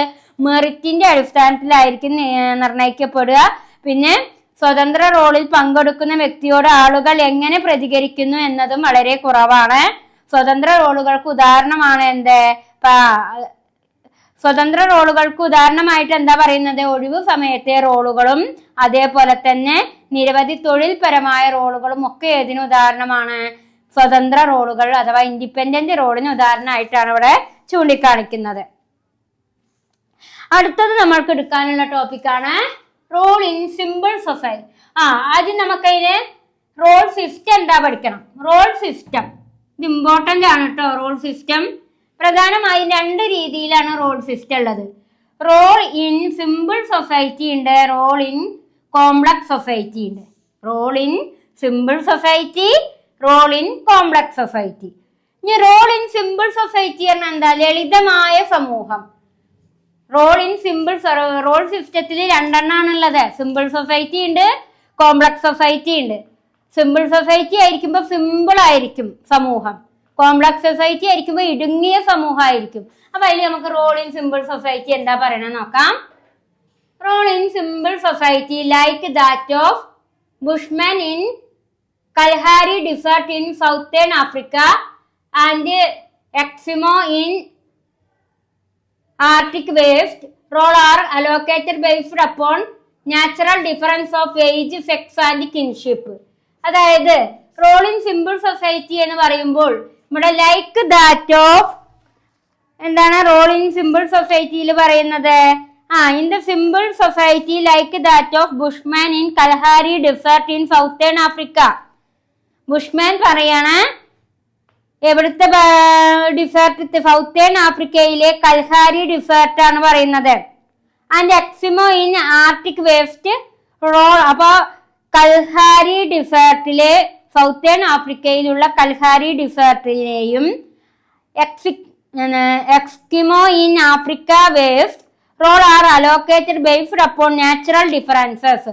ഇത്തരം പ്രദേശങ്ങളിലുള്ള റോൾസ് എന്ന് പറയുന്നത്, പങ്ക് എന്ന് പറയുന്നത് നാച്ചുറൽ ആയിട്ട് ഡിഫറൻസ് ഉണ്ടായിരിക്കും. എന്തൊക്കെ കാര്യത്തിൽ? ഏജിലും, സെക്സിലും, കിൻഷിപ്പിലും, രക്തബന്ധത്തിലും, പ്രായത്തിലും, സെക്സ്വലിലും പ്രധാനമായും വ്യത്യാസം കാണിക്കപ്പെടും. ഇതിനെയാണ് simple role in simple society എന്ന് പറയുന്നത്. അപ്പൊ റോൾ ഇൻ സിമ്പിൾ സൊസൈറ്റിക്ക് എക്സാമ്പിൾ ആയിട്ട് ചൂണ്ടിക്കാണിക്കുന്നത് ബുഷ്മാൻ എവിടെയാണ്? Kalahari desert in southern Africa. Southern ആഫ്രിക്കയിലെ കൽഹാരി ഡിസേർട്ടും എക്സ്കിമോ ഇൻ ആഫ്രിക്ക വെസ്റ്റും അവിടുത്തെ റോള് എന്ന് പറയുന്നത് നാച്ചുറൽ ഡിഫറൻസ് ആണ്. അവിടുത്തെ പങ്ക് മരുഭൂമിയിലെയും മഞ്ഞുപ്രദേശങ്ങളിലെയും റോള് എന്ന് പറയുന്നത് പ്രകൃതിപരമായ വ്യത്യാസം ഉണ്ടാവുന്നു. ഏതൊക്കെ കാര്യങ്ങളിലെ? Age, sex, kinship. അത് മനസ്സിലാക്കാൻ കുറച്ച് പോയിന്റ് തന്നിട്ടുണ്ട്. The division of role on the basis of sex took place in the following manner. A man is responsible for hunting, preparing skin for clothing, making weapon, building fire, and someday helping the woman in fetching wood and water. അപ്പൊ ഇത്തരം പ്രദേശങ്ങളിലുള്ള ആളുകളെ അവിടുത്തെ പുരുഷന്മാർ എന്തൊക്കെ കാര്യങ്ങളിൽ ഉത്തരവാദിത്തം ഉണ്ടായിരിക്കുന്നവർ? Hunting എന്ന് പറഞ്ഞാൽ എന്താണ്? വേട്ടയാടല്. Preparing skin for clothing. അവരവരുടെ ശരീരം, മഞ്ഞ് മേഖലകളിലൊക്കെ താമസിക്കുന്നവര് അവരുടെ ശരീരം തണുപ്പിൽ നിന്നും രക്ഷ നേടാൻ വേണ്ടിയിട്ട് പ്രിപ്പയറിംഗ് സ്കിൻ ഫോർ ക്ലോത്തിങ്. സ്കിന്ന് നല്ല ക്ലോത്ത് കൊണ്ട് അവര് സുരക്ഷിതരായിരിക്കും. കമ്പിളിപ്പുതപ്പുകളൊക്കെ അവർ ഉപയോഗിക്കും.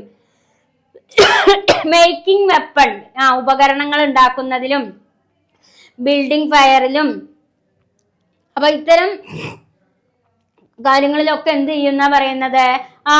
വുമൻസിനെ, സ്ത്രീകളെ സഹായിക്കുകയും അതേപോലെ തന്നെ പിന്നെ എന്ത് ചെയ്യും? അവരൊപ്പം അവരെ സഹായിക്കുന്നതിനൊക്കെ ശ്രമിക്കും. അതാണ് ഈ സിമ്പിൾ സൊസൈറ്റിയുടെ പ്രത്യേകത. അപ്പൊ സിമ്പിൾ സൊസൈറ്റി എന്ന് പറഞ്ഞു കഴിഞ്ഞാല് 2 എക്സാമ്പിളാ തന്നത്. നമുക്കിവിടെ ഏതൊക്കെയാണ്?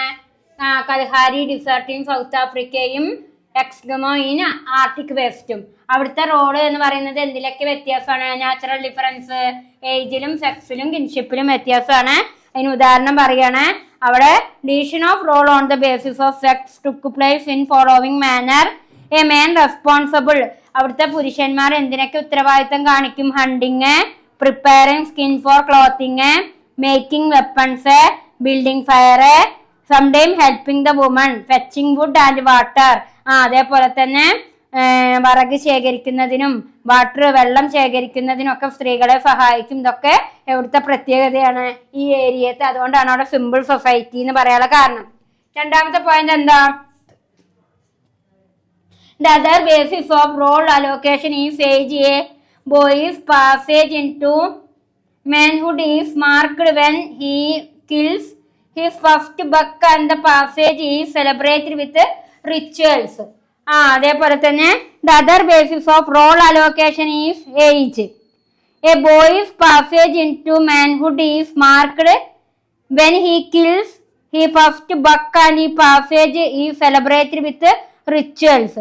അതേപോലെ തന്നെ അവിടുത്തെ റിച്വൽസിന് അനുസൃതമായിട്ടുള്ള സെലിബ്രേഷൻസ് ഒക്കെ ആയിരിക്കും ഉണ്ടായിരിക്കുക അല്ലെ. അതേപോലെ മൂന്നാമത് പറയുന്നത് the third basis of kinship. അവിടെ രക്തബന്ധത്തിനാണ് അടിസ്ഥാനം. Mother and father perform important role. ഇത്തരം ഏരിയകളിൽ ഏറ്റവും പ്രാധാന്യം കൊടുക്കുന്നത് ആർക്കായിരിക്കും? രക്തബന്ധത്തിനാണ്. മദറിനും ഫാദറിനായിരിക്കും പ്രാധാന്യം കൊടുക്കുക. ഇത്തരം സൊസൈറ്റിയെയാണ് സിമ്പിൾ സൊസൈറ്റി എന്ന് പറയുക. വളരെ കുടുംബവുമായി അടുത്ത് നിന്ന് കുടുംബത്തെ സഹായിച്ച് കുടുംബകാര്യങ്ങളിൽ ഇടപെട്ട് ഒന്നിച്ച് ജീവിക്കുന്ന ഒരു കൂട്ടം ആളുകൾ മാത്രം ഒന്നിച്ച് ജീവിക്കുന്ന പ്രദേശങ്ങളിലുള്ള ആളുകളെയാണ് സിമ്പിൾ സൊസൈറ്റി എന്ന് പറയുക. അല്ല, നമ്മളുടെ സൊസൈറ്റി കോംപ്ലക്സ് സൊസൈറ്റി. കാരണം നമ്മളുടെ ആളുകൾ ചിന്നിച്ചെതറിക്കൊണ്ടാണ്. പക്ഷെ ഇത്തരം പ്രദേശങ്ങൾ എന്ന് പറഞ്ഞു കഴിഞ്ഞാല് എന്താണ്, മരുഭൂമി പ്രദേശങ്ങളിലും മഞ്ഞുള്ള പ്രദേശങ്ങളിലൊക്കെ കുറച്ച് ആളുകളെ ഉണ്ടായിരിക്കുള്ളൂ. അതുകൊണ്ട് തന്നെ അവിടുത്തെ ആളുകൾ ഒരുമിച്ച് സ്നേഹത്തോടെ എല്ലാ കാര്യങ്ങൾക്കും പുരുഷന്മാര് സ്ത്രീകളെ സഹായിച്ചുകൊണ്ട് ജീവിക്കുന്ന ഒരു പ്രദേശത്തെയാണ് സിമ്പിൾ സൊസൈറ്റി എന്ന് പറയുന്നത്. ഇനി നമ്മൾക്ക് പഠിക്കാനുള്ളത് കോംപ്ലക്സ് സൊസൈറ്റി ആണ് കേട്ടോ. എന്താണ് കോംപ്ലക്സ് സൊസൈറ്റി എന്ന് നമുക്ക് നോക്കാം. ഓക്കെ, അപ്പോ നമ്മള് റോളിംഗ് സിമ്പിൾ സൊസൈറ്റി പഠിച്ചു. ഇനി അടുത്തത് റോളിംഗ് കോംപ്ലക്സ് സൊസൈറ്റി ആണ് പറയുന്നത്. എന്താണ് കോംപ്ലക്സ് സമൂഹത്തിന്റെ പ്രത്യേകത എന്ന് നമുക്ക് നോക്കാം. ഇവിടെ ശ്രദ്ധിച്ചോളൂ. We discussed how role are allocated on the distinction of age, sex and kinship in simple society that have to survive in harshest എൻവയോൺമെന്റൽ കണ്ടീഷൻ. അതായത്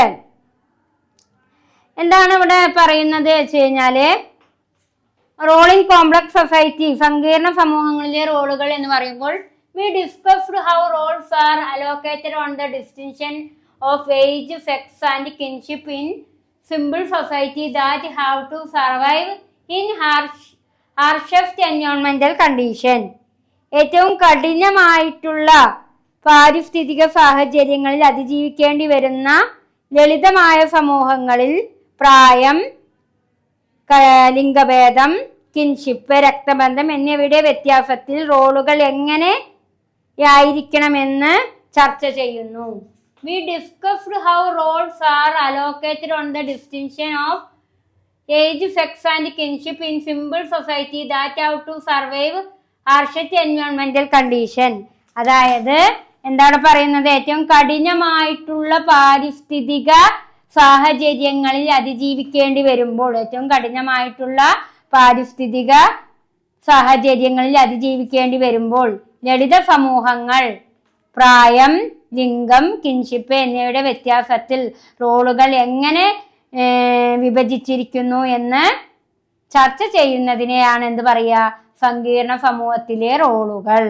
നമ്മള് കഠിനമായിട്ടുള്ള പാരിസ്ഥിതിക സാഹചര്യങ്ങളിൽ വളരെ ഹാർവസ്റ്റ് ആയിട്ടുള്ള അല്ലെങ്കിൽ കഠിനമായിട്ടുള്ള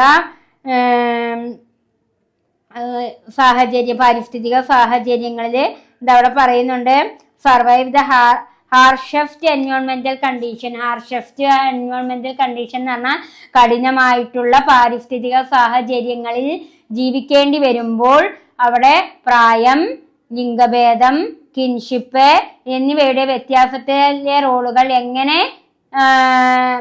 ഏതൊക്കെ രീതിയിലാണ് വിഭജിച്ചിരിക്കുന്നത് എന്ന് ചർച്ച ചെയ്യുന്നതിനെയാണ് എന്ത് പറയുന്നത്, കോംപ്ലക്സ് സൊസൈറ്റി എന്ന് പറയുന്നത്. Rolling complex society. വളരെ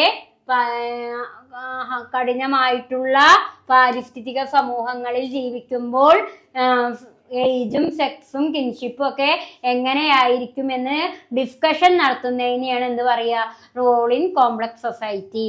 രണ്ട് രീതിയിലുണ്ട്. സോഷ്യൽ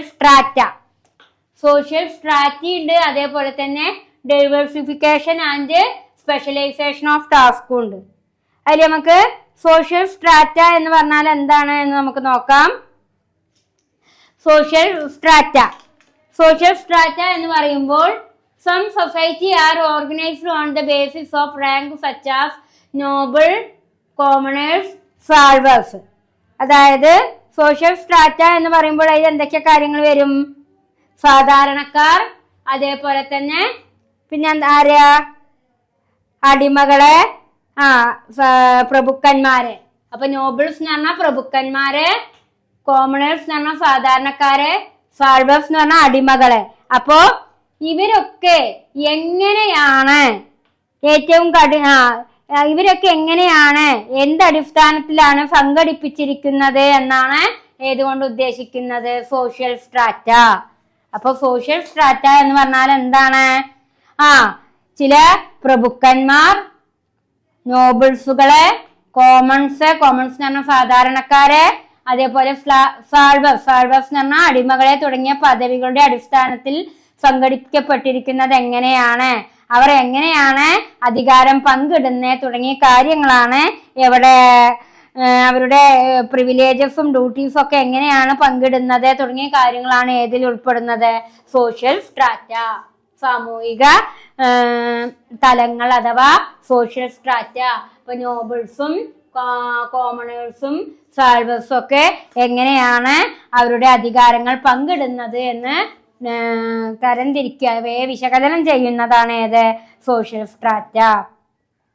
അടുത്തതാണ് diversification and specialisation of task. എന്താണ് diversification and specialisation of task എന്ന് പറഞ്ഞാല്? Diversification and specialisation of task, ജോലികളുടെ വൈവിധ്യവൽക്കരണവും സ്പെഷ്യലൈസേഷനും. In complex society, tasks distributed based on specialized and skill from largest even smallest organization have role division. നമുക്കറിയാം, സങ്കീർണമായ സമൂഹങ്ങളിൽ സ്പെഷ്യലൈസുകളും കഴിവുകളും അടിസ്ഥാനമാക്കിയാണ് ജോലികളെ വിതരണം ചെയ്യുന്നത്. ഒരു കോംപ്ലക്സ് സമൂഹത്തിൽ, സങ്കീർണമായ സമൂഹത്തിലെ ജോലിയെ തരംതിരിക്കുന്നത് അവരുടെ കഴിവുകളും അതേപോലെ തന്നെ പരിശീലനത്തിന്റെയും അടിസ്ഥാനത്തിലായിരിക്കും. സ്പെഷ്യലൈസേഷൻ ആൻഡ് സ്കിൽ എന്ന് പറഞ്ഞാൽ എന്താ? പരിശീലനവും കഴിവും. ഒരു സങ്കീർണമായ സമൂഹത്തിലെ അവരുടെ പരിശീലനവും കഴിവിന്റെയും അടിസ്ഥാനത്തിലായിരിക്കും ജോലിയെ തരംതിരിക്കുന്നുണ്ടാവുക, ജോലി വിതരണം ചെയ്യുന്നത്. അതുകൊണ്ട് തന്നെ ഏറ്റവും വലുത്, ചെറുത് എന്നീ സ്ഥാപനങ്ങളിൽ തൊഴിൽപരമായിട്ടുള്ള വർഗീകരണം ഉണ്ടായിരിക്കും. From largest to even smallest organisation have role division. ജോലിയെ അവരുടെ പങ്കിനെ എങ്ങനെയാണ് തരംതിരിക്കുന്നത്, ഡിവിഷൻ ആക്കുന്നത്? Largest or smallest. അപ്പോ എന്താണ് പറയുന്നത്? Diversification and specialisation of task എന്നുകൊണ്ട് ഉദ്ദേശിക്കുന്നത് എന്താണ്? സങ്കീർണമായ സമൂഹങ്ങളിലെ സ്പെഷ്യലൈസനുകളും പരിശീലനവും കഴിവും അടിസ്ഥാനമാക്കിയാണ് ജോലിയെ തരംതിരിക്കുന്നുണ്ടാവുക. മാത്രല്ല പിന്നെന്താണ് അവിടെ ഉദ്ദേശിക്കുന്നത്? അവിടെ സ്മാളസ്റ്റ് ഓർ ലാർജസ്റ്റ്. അവിടെ ജോലി എന്ന് പറയുന്നത് സ്മാളസ്റ്റും ഉണ്ടായിരിക്കും, ലാർജസ്റ്റും. ജോലിയെ രണ്ട് രീതിയിൽ തരംതിരിക്കുന്നുണ്ട് കേട്ടോ. അതിന്റെ പങ്ക് ലാർജസ്റ്റ് ആയിട്ടും സ്മാളസ്റ്റ് ആയിട്ടും. ഇനി നമുക്ക് എടുക്കാനുള്ളതാണ് ഡയമെൻഷൻ ഓഫ് റോൾ. എന്താണ് ഡയമെൻഷൻ ഓഫ് റോൾ എന്ന് പറഞ്ഞു കഴിഞ്ഞാല്? റോൾ സെറ്റും ഉണ്ട്, മൾട്ടിപ്പിൾ റോളും ഉണ്ട്. ഡയമെൻഷൻ ഓഫ് റോൾ, റോളിനെ പങ്കിനെ ഡയമെൻഷൻ ചെയ്യുക. അതിൽ മൾട്ടിപ്പിൾ രണ്ട് രീതിയിലാണ് റോളിനെ ഡയമെൻഷൻ നടത്തുക. മൾട്ടിപ്പിൾ റോൾസും ഉണ്ട്, റോൾ സെറ്റും ഉണ്ട്. മൾട്ടിപ്പിൾ റോൾസ് പറഞ്ഞാൽ പെറ്റർ സ്റ്റുഡന്റ് അറ്റ് ഇഗ്നോന്റെ ഒരു സ്റ്റുഡന്റ്, അവരുടെ മൾട്ടിപ്പിൾ റോൾസ് എങ്ങനെ? ഫാമിലി, അതേപോലെ തന്നെ ബ്രദറ്, പിന്നെ സ്പോർട്സ് ഫുട്ബോൾ പ്ലെയർ, പിന്നെന്താ NGO part time volunteers, work place salesman. ഈ രീതിയിലാണ് മൾട്ടിപ്പിൾ റോൾസ് ഏതിനുണ്ടാവുക? ഡയമെൻഷൻ ഓഫ് റോൾസിനുണ്ടാവുക. ഇപ്പൊ ഡയമെൻഷൻ ഓഫ് റോൾസ് രണ്ടെണ്ണം ഉണ്ട്. മൾട്ടിപ്പിൾ റോൾസും ഉണ്ട്, റോൾ സെറ്റും ഉണ്ട്. മൾട്ടിപ്പിൾ റോൾസ് ആയിരിക്കുമ്പോൾ 1, 2, 3, 4, 5 ഘടകം. പെറ്റർ സ്റ്റുഡന്റ് അറ്റ് ഇഗ്നോന്റെ ഒരു സ്റ്റുഡന്റ് ആണ്. അത് family brother, sports football player, NGO part time volunteer, work place salesman. ഇത്രയും ഘടകങ്ങളിലൂടെയാണ് ആ സ്റ്റുഡന്റ് ചിലപ്പോൾ കടന്നു പോകുന്നുണ്ടാവുക അല്ലേ?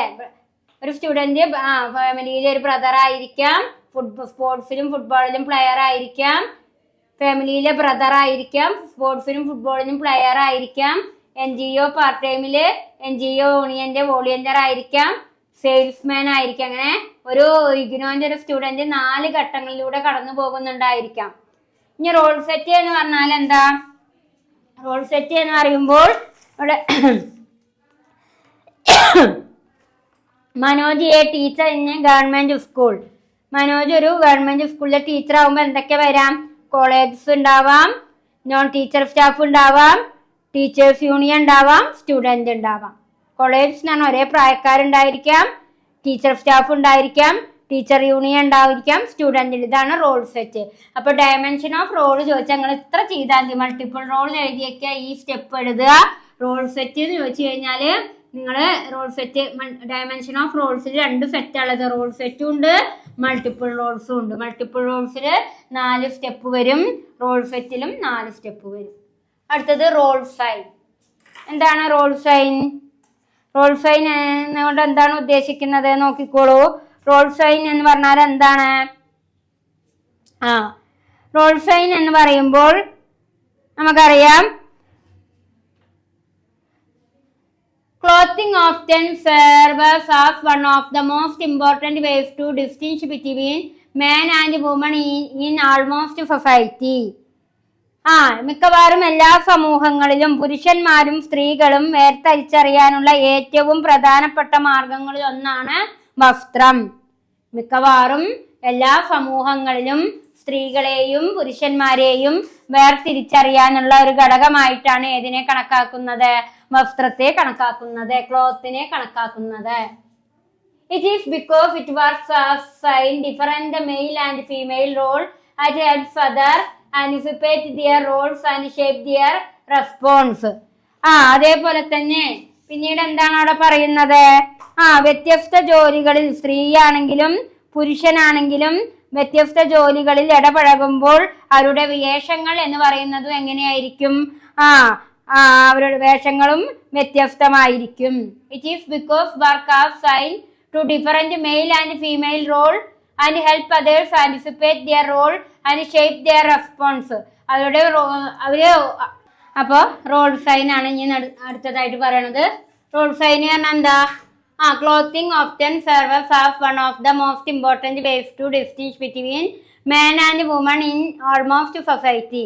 എല്ലാ സമൂഹത്തിലും സ്ത്രീകളും പുരുഷനിലും ഉണ്ടാകുന്ന അവരിൽ തമ്മിലുള്ള വ്യത്യാസം നമ്മൾ കണക്കാക്കുക എന്തിലൂടെയാണ് എന്നാ പറയുന്നത്? Clothing often serves as one of the most important ways to distinguish between man and woman in almost society. Almost സമൂഹത്തിലും എല്ലാ സമൂഹത്തിലും സ്ത്രീകളെയും പുരുഷനെയും വ്യത്യാസപ്പെടുത്തുന്നത് എന്താണ്? അവരുടെ ക്ലോത്തിങ് ആണ് എന്നാണ് ഇവിടെ ഉദ്ദേശിക്കുന്നത്. It is because it work as a sign to different the male and female roles help others anticipate their roles and shape their response. മാത്രമല്ല അവരുടെ വ്യത്യസ്ത ജോലിക്ക് അനുസൃതമായിട്ടായിരിക്കും മെയിലാണെങ്കിലും ഫീമെയിൽ ആണെങ്കിലും അവരുടെ ഉത്തരവാദിത്വം എന്ന് പറയുന്നത്. അവരുടെ റോള് എന്ന് പറയുന്നത് അവരുടെ ജോലിക്ക് അനുസൃതമായിട്ടായിരിക്കും. It is become work as sign different male and female role help others anticipate their roles and shape their response. അവരുടെ ഉത്തരവാദിത്വം എന്ന് പറയുന്നത് വ്യത്യസ്ത രീതിയിലായിരിക്കും സ്ത്രീക്കും പുരുഷനും ഉണ്ടായിരിക്കുക എന്നാണ് അവിടെ ഉദ്ദേശിക്കുന്നത്. അപ്പോൾ സ്ത്രീയെയും പുരുഷനെയും അവിടെ വ്യത്യസ്തമാക്കുന്നത് അവരുടെ വസ്ത്രധാരണ രീതിയിലായിരിക്കാം. അതേപോലെ തന്നെ അവർ ചെയ്യുന്ന വർക്കിന്റെ റെസ്പോൺസിബിലിറ്റിക്ക് അനുസരിച്ചൊക്കെ അവരെ വ്യത്യസ്തമാക്കും എന്നാണ് ഇവിടെ ചൂണ്ടിക്കാണിക്കുന്നത്. അതുകൊണ്ട് തന്നെ 3 രീതിയിലാണ് റോൾ സൈൻ ഉള്ളത്. Sign for basic role, sign for general role, sign for independent role. എന്താണ് സൈൻ ഫോർ ബേസിക് റോള് എന്ന് നമുക്ക് നോക്കാം. Sign for basic role which are largely determined by sexes, age, kinship, include names, cloth, hair style. സെക്സിന്റെയും ഏജിന്റെയും കിൻഷിപ്പിനെയും include ചെയ്തുകൊണ്ട് നെയിമും ക്ലോത്തും hair സ്റ്റൈലും മുടിയുടെ കെട്ടലും ഹെയർ സ്റ്റൈലൊക്കെ മാറ്റുന്നതിനെയാണ് എന്ത് പറയാ? Sign for basic role. അപ്പൊ റോൾ സൈൻ ചോദിച്ചാൽ ഈ 3 പോയിന്റെങ്കിലും എഴുതി വെക്കണം. Sign for basic role, sign for general role, sign for independent role. Sign for basic role പറഞ്ഞാൽ എന്താണ്? സെക്സ്, ഏജ്, കിൻഷിപ്പ് എന്നിവയുടെ അടിസ്ഥാനത്തില് അവരുടെ പേരുകള്, ക്ലോത്തുകള്, ഹെയർ സ്റ്റൈല് എന്നിവയിലൊക്കെ മാറ്റം കാണിക്കുന്നതിനെയാണ് എന്ത് പറയുക? സൈൻ ഫോർ ബേസിക് റോൾ എന്ന് പറയുന്നത്. മാത്രല്ല ഈ ഒരു പിന്നെ first name two sexes are mostly distinctive. പൊതുവെ നമുക്ക് പേരിൽ നിന്ന് തന്നെ സ്ത്രീയാണോ പുരുഷനാണോ എന്നൊക്കെ മനസ്സിലാക്കാൻ സാധിക്കും അല്ലേ? മിസ്സിസ്, മിസ്റ്റർ, മാസ്റ്റർ, അങ്ങനെ നമ്മൾക്ക് മിസ്സിസ് എന്ന് പറയുമ്പോൾ അവര് ഒരു സ്ത്രീയാണെന്നും, മിസ്റ്റർ എന്ന് പറയുമ്പോൾ ഒരു പുരുഷനാണെന്നും, മാസ്റ്റർ എന്ന് പറയുമ്പോൾ കുട്ടിയാണെന്നും തുടങ്ങിയ കാര്യങ്ങളൊക്കെ നമുക്ക് മനസ്സിലാക്കാൻ കഴിയും. ഇതിനെയാണ് എന്ത് പറയാ? സൈൻ ഫോർ ബേസിക് റോൾ എന്ന് പറയാ. ഇനി സൈൻ ഫോർ ജനറൽ റോൾ എന്ന് പറഞ്ഞാൽ എന്താ? Sign for general role often depend on the extend to which necessary distinct and communicate the distinctiveness and relevance the role of particular situation as well as other role relationship. അതായത് ഇവിടെ sign for general role എന്നുകൊണ്ട് ഉദ്ദേശിക്കുന്നത് എന്താണ്? പൊതുവായിട്ടുള്ള വേഷങ്ങൾക്കുള്ള അടയാളങ്ങൾ, പൊതുവായ വേഷങ്ങൾക്കുള്ള അടയാളങ്ങൾ എന്നുകൊണ്ട് എന്താണ് ഉദ്ദേശിക്കുന്നത് ഇവിടെ? അതായത് പൊതുവായിട്ടുള്ള വേഷങ്ങൾക്കുള്ള അടയാളങ്ങൾ എന്ന് പറഞ്ഞു കഴിഞ്ഞാല് പൊതുവായ വേഷങ്ങൾക്കുള്ള അടയാളങ്ങൾ പലപ്പോഴും ബാഹ്യത്തെ ആശ്രയിച്ചിരിക്കുന്നു. ബാഹ്യമായിട്ടുള്ള കാര്യങ്ങളെയായിരിക്കും ആശ്രയിക്കുക. പിന്നെ ഒരു പ്രത്യേക സാഹചര്യത്തിലോ ബന്ധങ്ങളിലും റോളിന്റെ വ്യതിരിക്തതയും പ്രസക്തിയും തിരിച്ചറിയുകയും ആശയവിനിമയം നടത്തുകയും ചെയ്യേണ്ടത് അത്യാവശ്യമാണ്. അപ്പോ sign for general role is depend on extend. ബാഹ്യമായ കാര്യങ്ങളെ ഡിപ്പെൻഡ് ചെയ്യുന്നതിനെയാണ് എന്ത് പറയുക? സൈൻ ഫോർ ജനറൽ റോൾ എന്ന് പറയുക. എക്സ്റ്റേണൽ ആയിട്ടുള്ള കാര്യങ്ങളെ ഡിപ്പെൻഡ് ചെയ്യുന്നതാണ് സൈൻ ഫോർ ജനറൽ റോൾ എന്ന് പറയുന്നത്. അതെങ്ങനെയായിരിക്കും? അത് communicate the distinctiveness relevance of role particular situation as well as further role relationship. ചില പ്രത്യേക സാഹചര്യങ്ങളിലായിരിക്കും നമ്മൾ ബാഹ്യമായ ഇടപെടലുകൾക്ക് പ്രാധാന്യം കൊടുക്കുക അല്ലെ?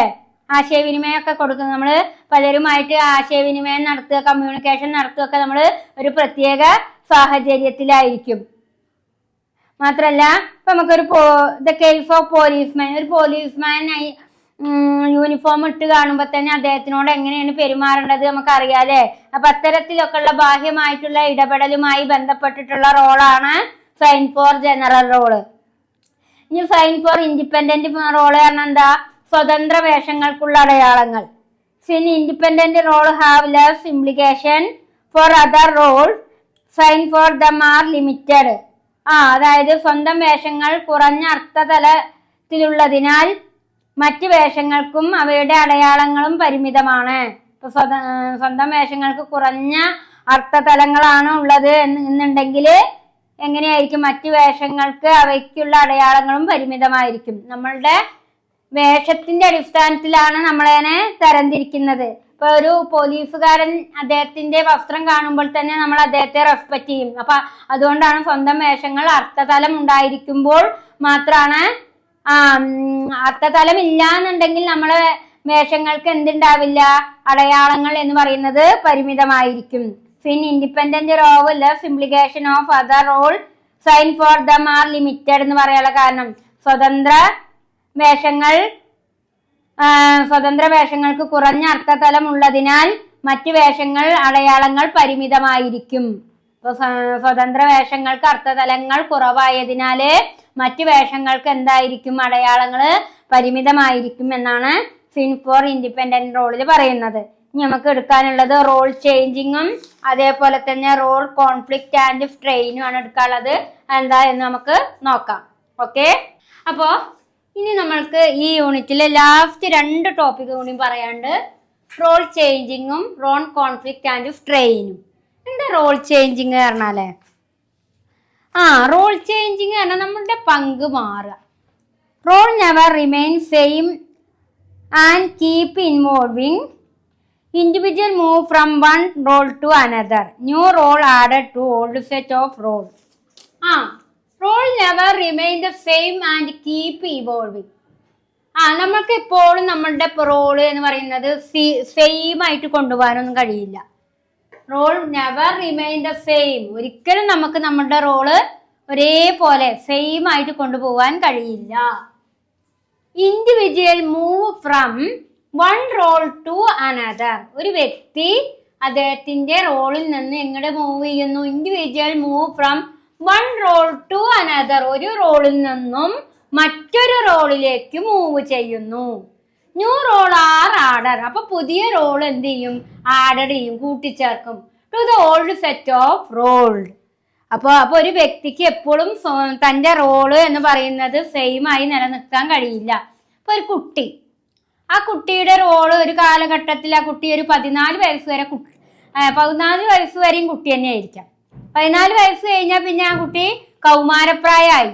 അപ്പോൾ അതും വേണ്ട. ഇപ്പൊ ഒരു കുട്ടിയെ സംബന്ധിച്ചിടത്തോളം 2-3 വയസ്സ് കഴിയുമ്പോൾ താഴെ കുട്ടികൾ ഉണ്ടാകുമ്പോൾ അവര് ഏട്ടന്മാരായി മാറും, അല്ലേ?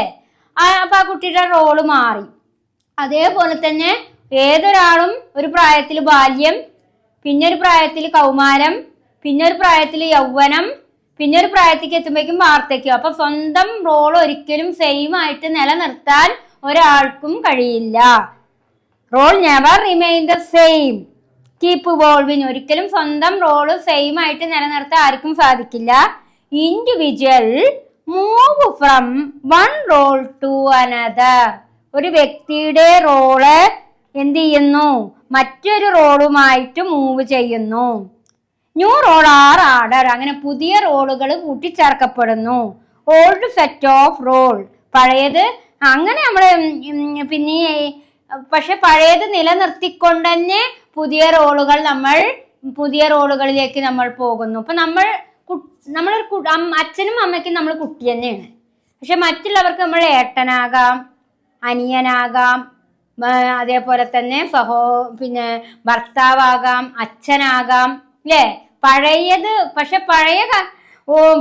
പഴയ റോള് എന്ന് പറയുന്നത് അങ്ങനെ തന്നെയാണ്. അച്ഛനും അമ്മയ്ക്കും എന്നും നമ്മൾ കുട്ടികൾ തന്നെയാണ്. പഴയതിനെ നിലനിർത്തിക്കൊണ്ട് പുതിയതിലേക്ക് മാറ്റപ്പെടുന്നതിനെയാണ് എന്ത് പറയുക? റോൾ ചേഞ്ചിങ് എന്ന് പറയുക. അപ്പോ role never remain the same and keep involve. ഒരിക്കലും നമുക്ക് നമ്മളുടെ റോള് പഴയത് സെയിം ആക്കി നിർത്താൻ കഴിയില്ല.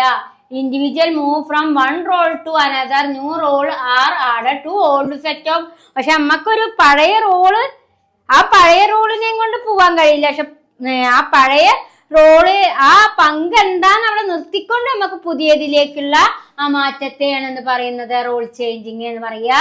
When person move from one role to other, it is important to become familiar with the right and obligation of this new role. അപ്പൊ നമ്മളെ familiar ആയിട്ട് നമ്മുടെ അവകാശങ്ങളും നമ്മുടെ കാഴ്ചപ്പാടുകൾക്കും അനുസരിച്ച് നമ്മൾ പുതിയ റോളുകൾ വഹിക്കേണ്ടത് അത്യാവശ്യമാണ്. ഒരു വ്യക്തി person move from one role to another.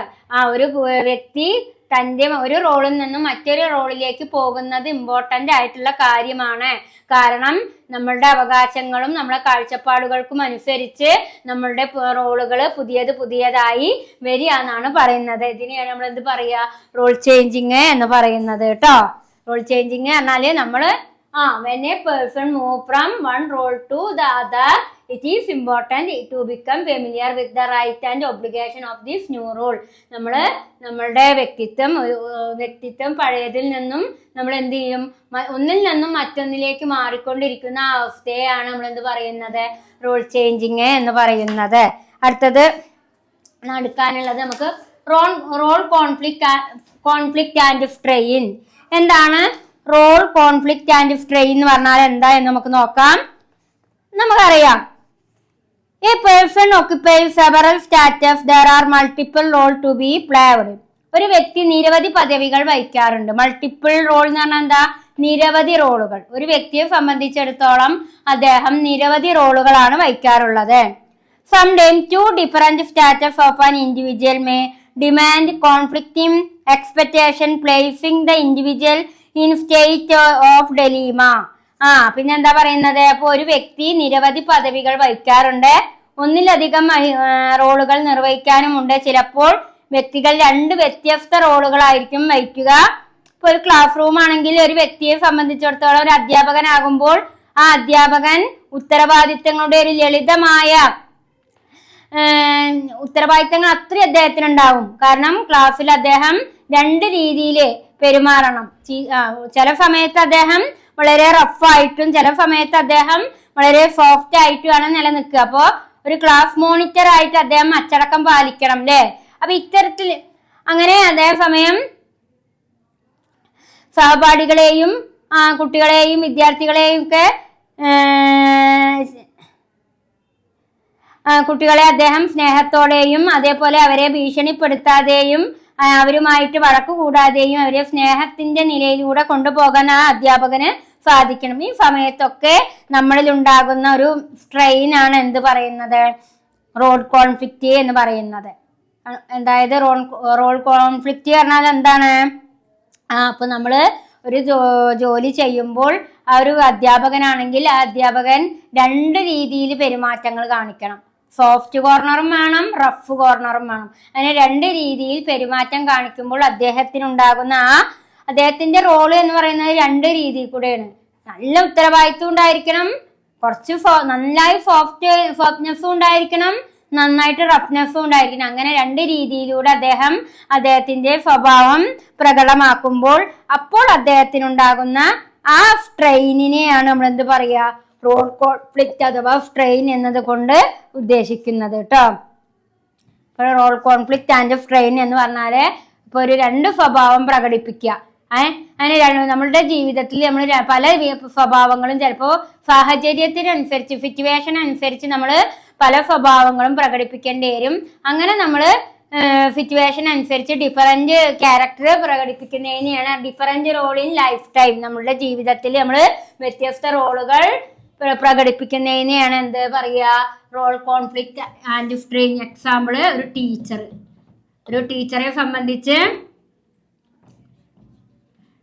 സംബന്ധിച്ച് ഡിഫറൻറ്റ് റോളുകളാണ് അവര് പങ്കുവെക്കുന്നത്. ദേഷ്യപ്പെടും ചെയ്യും, ഒപ്പം തന്നെ നല്ല സ്വഭാവവും കാഴ്ചവെക്കും. അപ്പൊ അങ്ങനെ നമ്മളുടെ ലൈഫ് ടൈമില് നമ്മൾ 2 സ്വഭാവം പ്രകടമാക്കുമ്പോൾ ഉണ്ടാകുന്ന ആ സ്ട്രെസ്സിനെയാണ് നമ്മൾ എന്ത് പറയുക, റോൾ കോൺഫ്ലിക്റ്റ് എന്ന് പറയുക. അപ്പൊ ഇത്രയും കാര്യങ്ങളാണ് ഈ ചാപ്റ്ററിലുള്ളത്.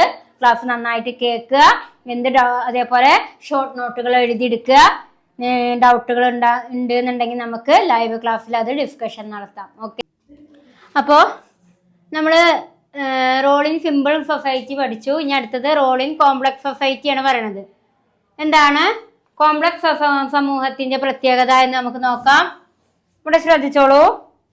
V discussed how role are allocated on the distinction of age, sex and kinship in simple society that have to survive in harshest environmental condition. അതായത് എന്താണ് ഇവിടെ പറയുന്നത് വെച്ച് കഴിഞ്ഞാല്, റോൾ ഇൻ കോംപ്ലക്സ് സൊസൈറ്റി സങ്കീർണ സമൂഹങ്ങളിലെ റോളുകൾ എന്ന് പറയുമ്പോൾ we discussed how roles are allocated on the distinction of age, sex and kinship in simple society that have to survive in harshest environmental condition. ഏറ്റവും കഠിനമായിട്ടുള്ള പാരിസ്ഥിതിക സാഹചര്യങ്ങളിൽ അതിജീവിക്കേണ്ടി വരുന്ന ലളിതമായ സമൂഹങ്ങളിൽ പ്രായം, ലിംഗഭേദം, കിൻഷിപ്പ്, രക്തബന്ധം എന്നിവയുടെ വ്യത്യാസത്തിൽ റോളുകൾ എങ്ങനെയായിരിക്കണമെന്ന് ചർച്ച ചെയ്യുന്നു. We discussed how roles are allocated on the distinction of age, sex and kinship in simple society that have to survive harshest environmental condition. അതായത് എന്താണ് പറയുന്നത്, ഏറ്റവും കഠിനമായിട്ടുള്ള പാരിസ്ഥിതിക സാഹചര്യങ്ങളിൽ അതിജീവിക്കേണ്ടി വരുമ്പോൾ, ഏറ്റവും കഠിനമായിട്ടുള്ള പാരിസ്ഥിതിക സാഹചര്യങ്ങളിൽ അതിജീവിക്കേണ്ടി വരുമ്പോൾ ലളിത സമൂഹങ്ങൾ പ്രായം, ലിംഗം, കിൻഷിപ്പ് എന്നിവയുടെ വ്യത്യാസത്തിൽ റോളുകൾ എങ്ങനെ വിഭജിച്ചിരിക്കുന്നു എന്ന് ചർച്ച ചെയ്യുന്നതിനെയാണ് എന്ത് പറയുക, സങ്കീർണ സമൂഹത്തിലെ റോളുകൾ. ഇപ്പം നമ്മള് കഠിനമായിട്ടുള്ള പാരിസ്ഥിതിക സാഹചര്യങ്ങളിൽ വളരെ ഹാർവസ്റ്റ് ആയിട്ടുള്ള അല്ലെങ്കിൽ കഠിനമായിട്ടുള്ള പാരിസ്ഥിതിക സാഹചര്യങ്ങളിൽ ഇതവിടെ പറയുന്നുണ്ട്, സർവൈവ് ദ ഹാർഷസ്റ്റ് എൻവയോൺമെന്റൽ കണ്ടീഷൻ. ഹാർഷസ്റ്റ് എൻവയോൺമെന്റൽ കണ്ടീഷൻ എന്ന് പറഞ്ഞാൽ കഠിനമായിട്ടുള്ള പാരിസ്ഥിതിക സാഹചര്യങ്ങളിൽ ജീവിക്കേണ്ടി വരുമ്പോൾ അവിടെ പ്രായം, ലിംഗഭേദം, കിൻഷിപ്പ് എന്നിവയുടെ വ്യത്യാസത്തിലെ റോളുകൾ എങ്ങനെ ഏതൊക്കെ രീതിയിലാണ് വിഭജിച്ചിരിക്കുന്നത് എന്ന് ചർച്ച ചെയ്യുന്നതിനെയാണ് എന്ത് പറയുന്നത്? കോംപ്ലക്സ് സൊസൈറ്റി എന്ന് പറയുന്നത്. Role in complex society. വളരെ കഠിനമായിട്ടുള്ള പാരിസ്ഥിതിക സമൂഹങ്ങളിൽ ജീവിക്കുമ്പോൾ ഏജും സെക്സും കിൻഷിപ്പും ഒക്കെ എങ്ങനെയായിരിക്കുമെന്ന് ഡിസ്കഷൻ നടത്തുന്നതിനെയാണ് എന്ത് പറയുക? Role in complex society. രണ്ട് രീതിയിലുണ്ട്. സോഷ്യൽ സ്ട്രാറ്റി ഉണ്ട്, അതേപോലെ തന്നെ ഡൈവേഴ്സിഫിക്കേഷൻ ആൻഡ് സ്പെഷ്യലൈസേഷൻ ഓഫ് ടാസ്കും ഉണ്ട്. അതിൽ നമുക്ക് സോഷ്യൽ സ്ട്രാറ്റ എന്ന് പറഞ്ഞാൽ എന്താണ് എന്ന് നമുക്ക് നോക്കാം.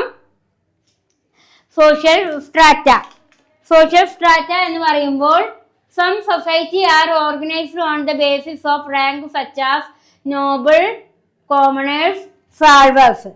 അതായത് സോഷ്യൽ സ്ട്രാറ്റ എന്ന് പറയുമ്പോൾ അതിൽ എന്തൊക്കെ കാര്യങ്ങൾ വരും? സാധാരണക്കാർ, അതേപോലെ തന്നെ പിന്നെ ആരാ?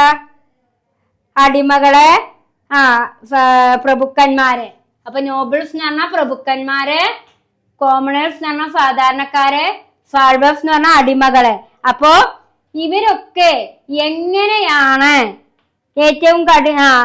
ഇവരൊക്കെ എങ്ങനെയാണ് എന്തടിസ്ഥാനത്തിലാണ് സംഘടിപ്പിച്ചിരിക്കുന്നത് എന്നാണ് ഏതുകൊണ്ട് ഉദ്ദേശിക്കുന്നത്? Social strata. അപ്പൊ സോഷ്യൽ സ്ട്രാറ്റ എന്ന് പറഞ്ഞാൽ എന്താണ്?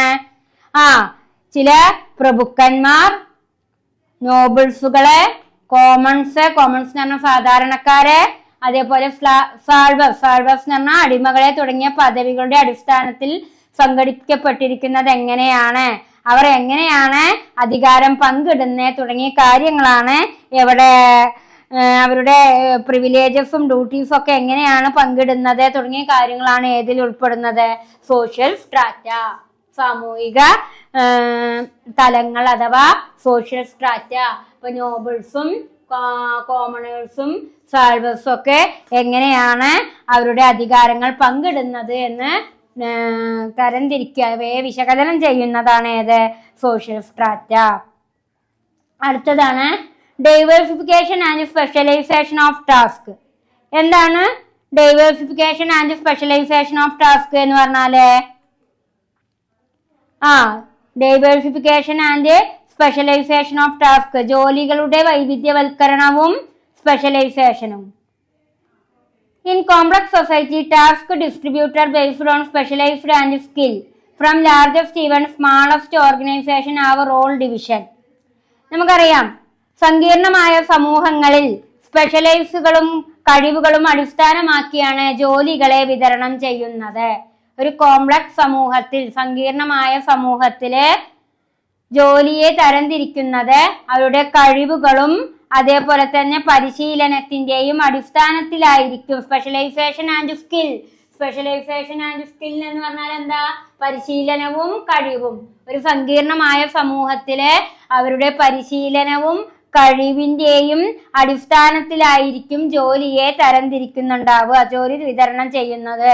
അതുകൊണ്ട് തന്നെ ഏറ്റവും വലുത്, ചെറുത് എന്നീ സ്ഥാപനങ്ങളിൽ തൊഴിൽപരമായിട്ടുള്ള വർഗീകരണം ഉണ്ടായിരിക്കും. From largest to even smallest organisation have role division. ജോലിയെ അവരുടെ പങ്കിനെ എങ്ങനെയാണ് തരംതിരിക്കുന്നത്, ഡിവിഷൻ ആക്കുന്നത്? Largest or smallest. അപ്പോ എന്താണ് പറയുന്നത്? Diversification and specialisation of task എന്നുകൊണ്ട് ഉദ്ദേശിക്കുന്നത് എന്താണ്? സങ്കീർണമായ സമൂഹങ്ങളിലെ സ്പെഷ്യലൈസനുകളും പരിശീലനവും കഴിവും അടിസ്ഥാനമാക്കിയാണ് ജോലിയെ തരംതിരിക്കുന്നുണ്ടാവുക. മാത്രല്ല പിന്നെന്താണ് അവിടെ ഉദ്ദേശിക്കുന്നത്? അവിടെ സ്മാളസ്റ്റ് ഓർ ലാർജസ്റ്റ്.